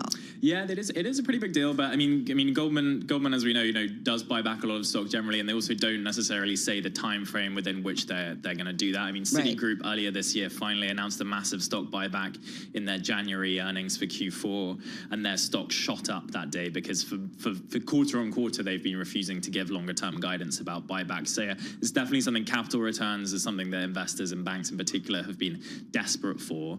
And that certainly helped Goldman's stock today, but it's also par for the course, kind of, for Goldman Sachs. Beyond that, quote that Tim mentioned about David Solomon in terms of the outlook, what else did we get on the outlook? Do we feel like, because I think we were so nervous going into the beginning of earnings season, certainly the big banks, like how much they would feel comfortable actually laying out there. And I think that's still a really good question, because if you listen to that earnings call, and I mean, we sent not that many headlines on the terminal for earnings call because he wasn't really saying all that much, quite frankly. Like the outlook was still pretty uncertain. He was saying, we're waiting for people to pause. The thing I would point to is Jamie Dimon back end of last week. On the call, he talks about phoning up his chief economist just that morning to just double check what their recession call was. Amazing, you know what I mean? right? Like the fact that is not like top of your mind, and it's not like, or that it is top of your mind, but it's not like at your fingertips the whole time, because everything is still changing. Well, you'll recall that Goldman had a recession call. They upped it, and then they pulled it after the 90-day pause last week. Before we let you go, you mentioned Citi. I want to push this forward a little bit. Citi and Bank of America are reporting tomorrow. What are you watching? What do we need to be watching? What does our audience need to watch? Yeah, for Citi, I definitely want to be looking at any improvements on their banking front, for instance. I mean, they've had a big push to improve their banking business. And you had Viz Raghavan that brought over from JP Morgan, seeing early signs that he's showing some results here, even in this really tough climate. It's going to be tough for him to show that level of progress, but super highly paid banker. A lot of hopes have been pinned on him, seeing something come through for them tomorrow. Also, Jane Fraser's return on tangible common equity target that she lowered in January, kind of controversially, at the same time as announcing big share buybacks, so kind of balanced out. Just hopefully they can stick to that guidance. Shares are up almost 4% today, so quite a rally. So there's expectations are high here. Yeah, and stuff. See. I know you're busy. Thank you. Another early so morning much. for Todd tomorrow. Get to sleep soon. Todd Gillespie, he's Bloomberg News U.S. finance reporter. Hey, coming up, we're going to get an update on trading and some of the stocks on the move.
This is Bloomberg Business Week Daily with Carol Masser and Tim Stenovec on Bloomberg Radio and Television. All right, everybody, we've got stocks bouncing around. We're off our best levels of the session, off our worst levels of the session, up more than 1% on the S&P, Dow, and the NASDAQ. She's here in studio. So we talked about Apple. It's kind of a standout for us today. It's rallying. It is. The stock is currently up by 4%, but still down almost 18% on a year-to-date basis. Of course, this jump follows Donald Trump's administration exemption on smartphones, computers, other electronics. Exemption overall covers about $400 billion of U.S. imports. This is based on 2024 trading data, and almost $100 billion comes from China. This is according to Rand China Research Center. Of course, the biggest category out of China is smartphones. The U.S. imported last year about 9% of smartphones across all imports from China. So we do see that, yes, at least for now, this is a relief for the company and, of course, for U.S. consumers as well. And a separate report from industry tracker IDC shows that Apple increased shipments of iPhones. The company is, of course, preparing for tariffs, and this is not because of a huge demand. This is also a stockpiling, increase in inventories. But again, the bigger question is, of course, global supply chain, how much India can potentially also handle production of iPhones. The stock is still down about 20+% from all-time highs back in December. We call that a bear market. Is it? Yeah. Oh, it is. But yeah, I'm just curious. I mean, it's just the bump that we're seeing today doesn't even take us back to levels that were last seen pre the president's announcement of those reciprocal tariffs with the formula and everything. Exactly. It can take a longer time. And what is interesting is that even if we look at flows across different investors, we did see that retail traders, they kept piling into big tech names. Demand was really huge last week, even before this 90-day pause on tariffs. And what is interesting, even that demand wasn't big enough to offset some of those lows in big tech shares. Yeah, it's kind of fascinating. Highly recommend everybody to check out Mark Gurman's story on the terminal. He and Sean Donnan, who covers trade for us here at Bloomberg, talking about Apple on the brink of crisis before the president put out those tariff concessions, late Friday. Burrito or burrito bowl? I am a burrito bowl. Okay. Yeah. She's a burrito bowl person.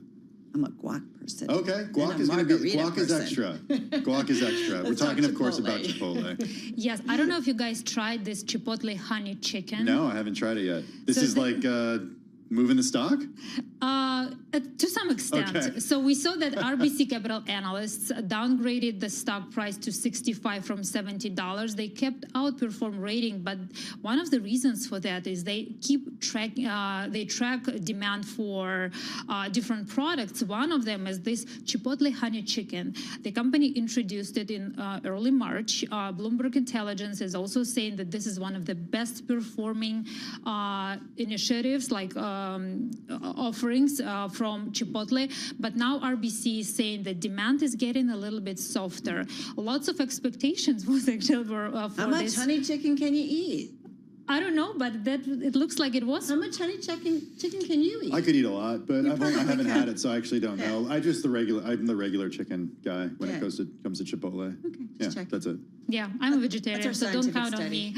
But overall, BI was saying that, yes, some headwinds for the company included colder than expected weather in January, but this initiative was one of those that had potential to offset those headwinds. So we'll see how this plays out. Earnings are soon. And the stock, like a lot of stocks today, we've seen it higher in today's session, a little bit lower as we speak. Stocks down almost 20% for the year, though, down about 18% year to date. We know they left their Brian Nickel left, and new CEO, or, it's like new management. Yeah. They're figuring things out. I want to talk airplanes. You just IB'd me. I want to order CMG. Oh, I was let's actually sending an IB to the whole group because maybe someone would order CMG for the whole group. All right. That's the ticker for Chipotle. Only got about 40 seconds. Let's talk Southwest. Southwest was downgraded at Bank of America and Citi. Companies are saying that, of course, it comes after Delta and other airlines sent some warning signs for the industry, for global demand, for U.S. demand for travel. So we will see. Earnings are also on April 24th. We will see how this plays out. Yeah, so price target lowered, right? Yeah, and we're seeing the stock down. Just taking a look here, down about almost 3% here. But again, what a swing. It's almost a 5% swing that we've seen on this name in today's session, but right now down about 2.5%. I will say we are going to hear from United Airlines tomorrow. Oh, cool. We heard from Delta last week, pulled guidance for the year. We'll see what United has to say, and maybe that'll move the industry. Yeah, it's an important read, certainly, on what's going on with consumers. Natalia Kenijevich, she's Bloomberg News equities reporter here in studio. For more conversations, you can check out our new Stock Movers podcast, 5-minute episodes on the winners and losers in the stock market. Listen to Stock Movers on Apple, Spotify, or anywhere you get your podcasts. Coming up next on Bloomberg Television, it is The Close. If you are sticking with us on Bloomberg Business Week Daily, we got a great program coming up. We talk markets, meta, money, and more. And then in just about an hour's time, there is that Bloomberg exclusive. Anne-Marie Horder sitting down with Treasury Secretary Scott Bessent. Markets, meta, money, and more. Yeah, don't go anywhere. This is Bloomberg.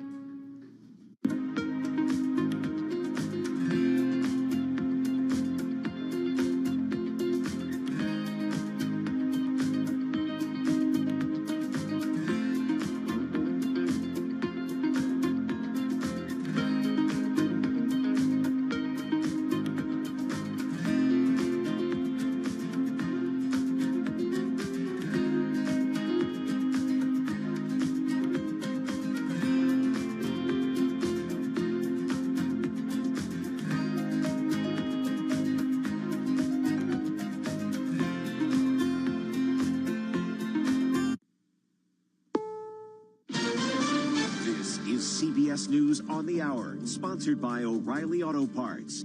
I'm Cammie McCormick. Administration officials repeatedly defended the deportation of a Maryland man to El Salvador during a visit to the White House today by that country's president, Attorney General Pam Bondi. That's up to El Salvador if they want to return him. That's not up to us. Matt Piper reports. Sitting next to President Trump in the Oval Office, El Salvador's President Nayib Bukele says he won't return Kilmar Abrego Garcia to the United States. The question is preposterous. How can I, as a model of terrorism to the United States, I don't have the power to return him to the United States. Abrego Garcia's lawyers insist he has no affiliation with any gangs and has never been charged or convicted of any criminal offenses in the U.S. or in El Salvador. I just asked the president, it's this massive complex that he built, jail complex. I said, can you build some more of that, please? Matt Piper, CBS News. Harrisburg, Pennsylvania's fire chief, Brian Interline, spoke to reporters today about the fire at the governor's mansion over the weekend after police said the suspect scaled an iron security fence with Molotov cocktails. When I got that Molotov cocktail in my hand, I know at the end of the day, I'm going to create damage, destruction, and probably going through the terrorist's mind was, I want to kill somebody. The fire left significant damage and forced Governor Shapiro and his family to evacuate. The governor was not harmed. An earthquake rocked San Diego County today with a magnitude of 5.2. Tim Connolly is the mayor of Ramona, California. I just got a call now that there are multiple broken windows in San Diego Country Estates. It's about 3 miles from me. There are no reports of any serious injuries. A historic antitrust trial is underway today for Meta Platforms. CEO Mark Zuckerberg has taken the stand. At issue, Meta's acquisition of Instagram and WhatsApp. CBS's Jolene Kent. In the eyes of the FTC, one company owns too much of the different social media products that so many people use. But in the eyes of Meta, the parent company of Facebook and Instagram, they say, no, it's still a really competitive landscape out there. And, we are one of many players, and there is still a lot of choice out there. CBS's Gail King went to space today for 10 minutes on a Blue Origin spacecraft. The flight instructor said that I am her best success story. Why? Because she's never had somebody go through the course who's terrified of flying. It was an all-female celebrity crew that included singer Katy Perry. President Trump said today he might temporarily exempt the auto industry from tariffs. That comes after he relaxed some tariffs on electronics. And on Wall Street, the Dow is up 459 points. This is CBS News.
An elder statesman of Latin American literature has died. Deborah Rodriguez reports. Peruvian novelist Mario Vargas Llosa won the Nobel Prize for Literature in 2010 for works like Aunt Julia and the Scriptwriter. It was adapted into the Hollywood movie Tune In Tomorrow. We got 5 minutes, everybody out! Vargas Llosa also wrote about struggles for individual liberties in Latin America.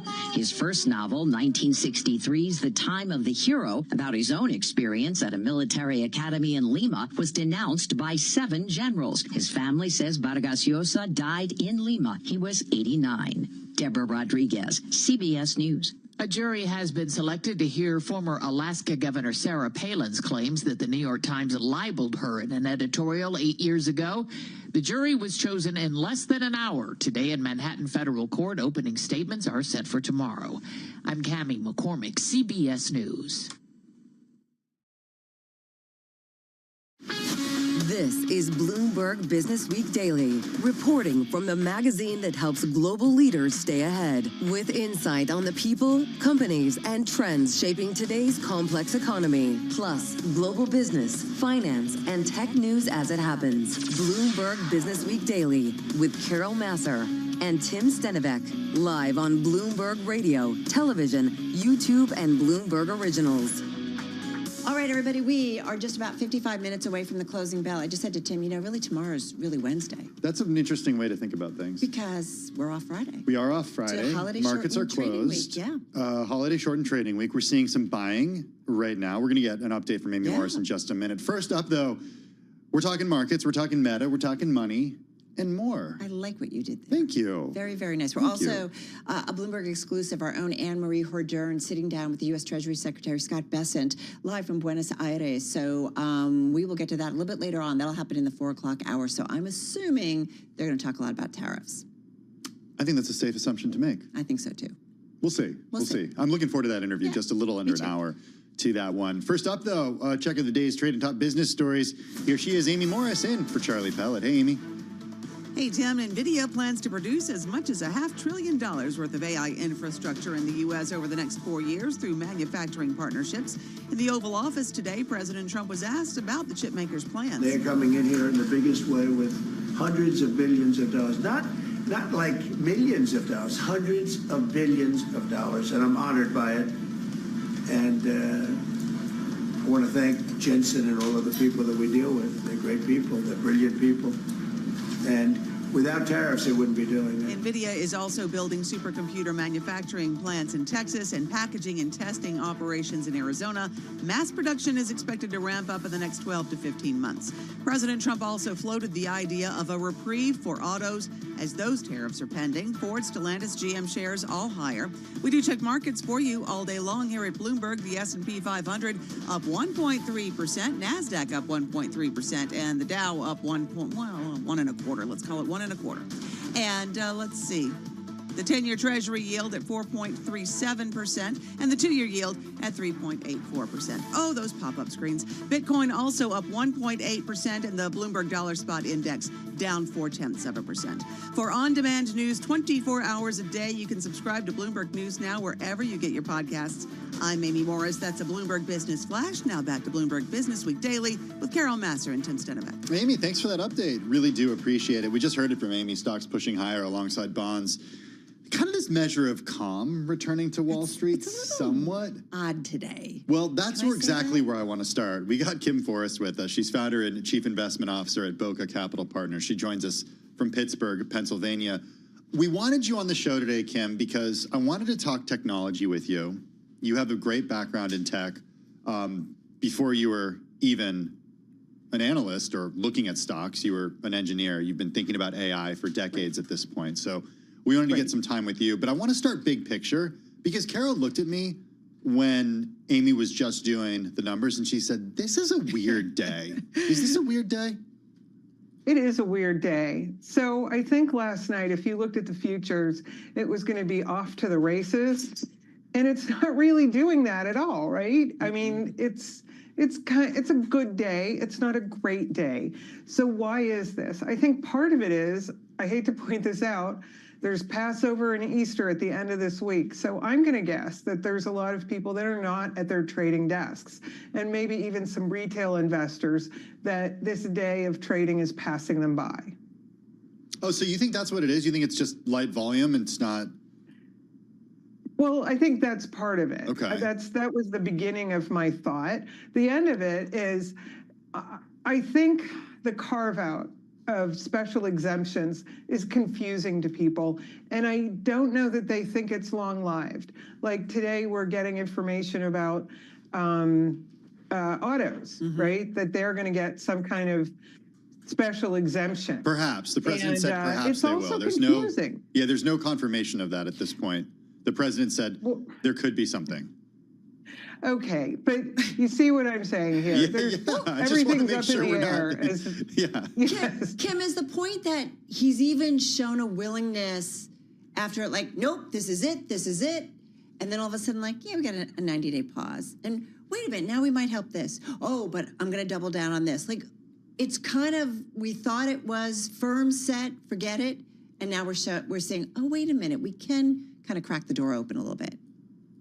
Right. And I think what the problem is this. I think everybody, even market participants, underestimate how complicated and how interconnected all of our products are.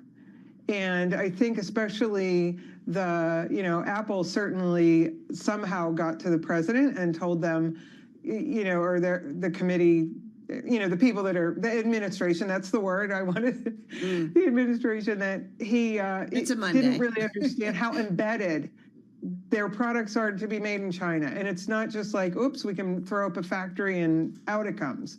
So I think all of that is a discovery for this administration, how interconnected all of the products in the world are.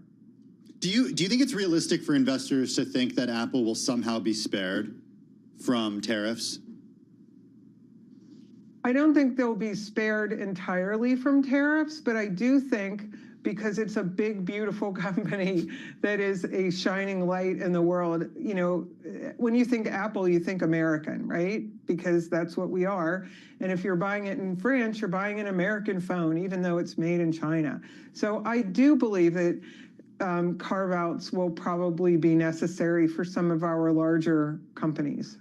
What's it been like over the last couple of weeks to manage money and think about investing here?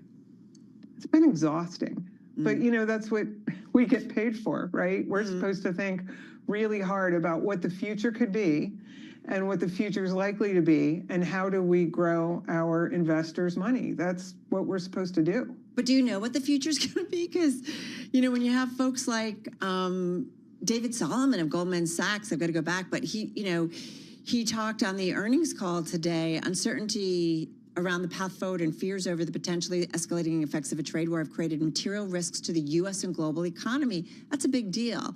We are encouraged by the administration's recent actions to pursue a more gradual policy process that allows for considered negotiations with many countries, but how policies will evolve is still unknown. How do you make investments when you don't know whether the tariffs will really stick, or some kind of tariffs will stick, not just for 90 days or 3 months or 6 months, but maybe throughout the whole Trump term?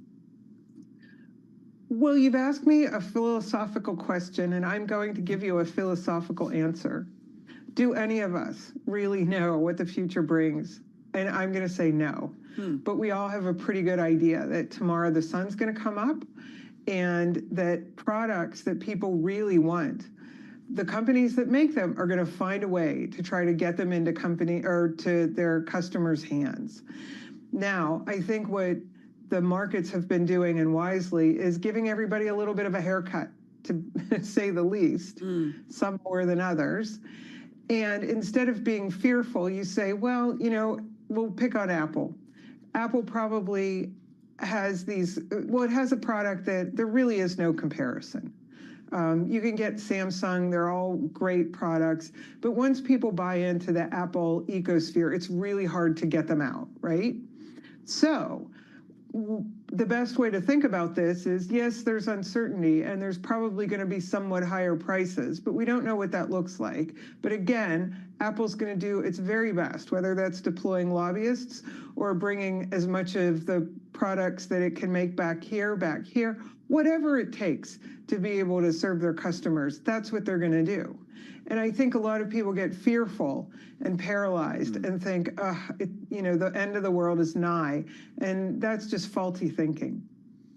Kim, while we have you, I want to talk a little bit about the NVIDIA news that we got earlier today. The company plans to produce up to $500 billion of AI gear in the U.S.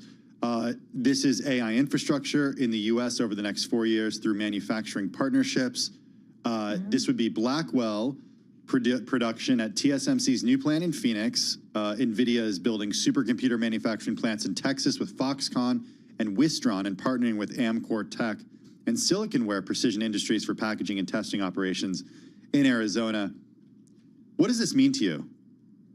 Well, I think this is not new news. It's news that is highlighted, right? I keep hearing this theme from people. Go ahead. I'm sorry? I keep hearing this. You're not the first person to say this. It's like, this was expected.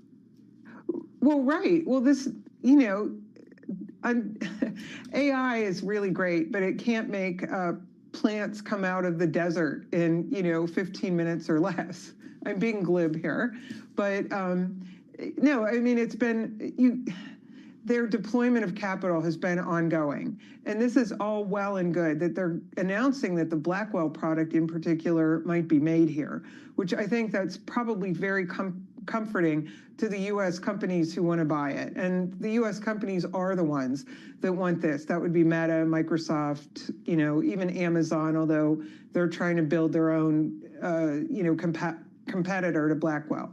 So I think this is soothing to investors that may not realize the amount of time and effort that's needed to bring up one of these plants.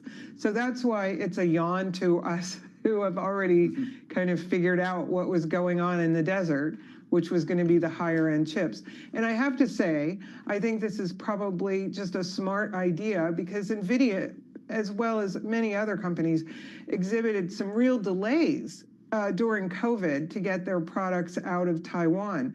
And I think it's probably a risk reduction that had nothing to do with tariffs. It was a move to help them be able to get their supply when they needed it. Hey, Kim, just got about 45, 50 seconds, a minute left here. Have you been buying any of the big tech names, big cap tech names, as they've sold off?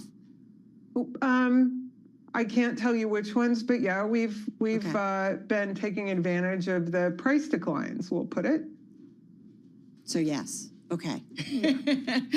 But I can't really tell you when, like compliance just doesn't let you do that. No, but I'm just saying, so you are seeing some opportunities here and certainly have, it sounds like you've been putting, right. Absolutely, especially if you have a longer timeline. That's important.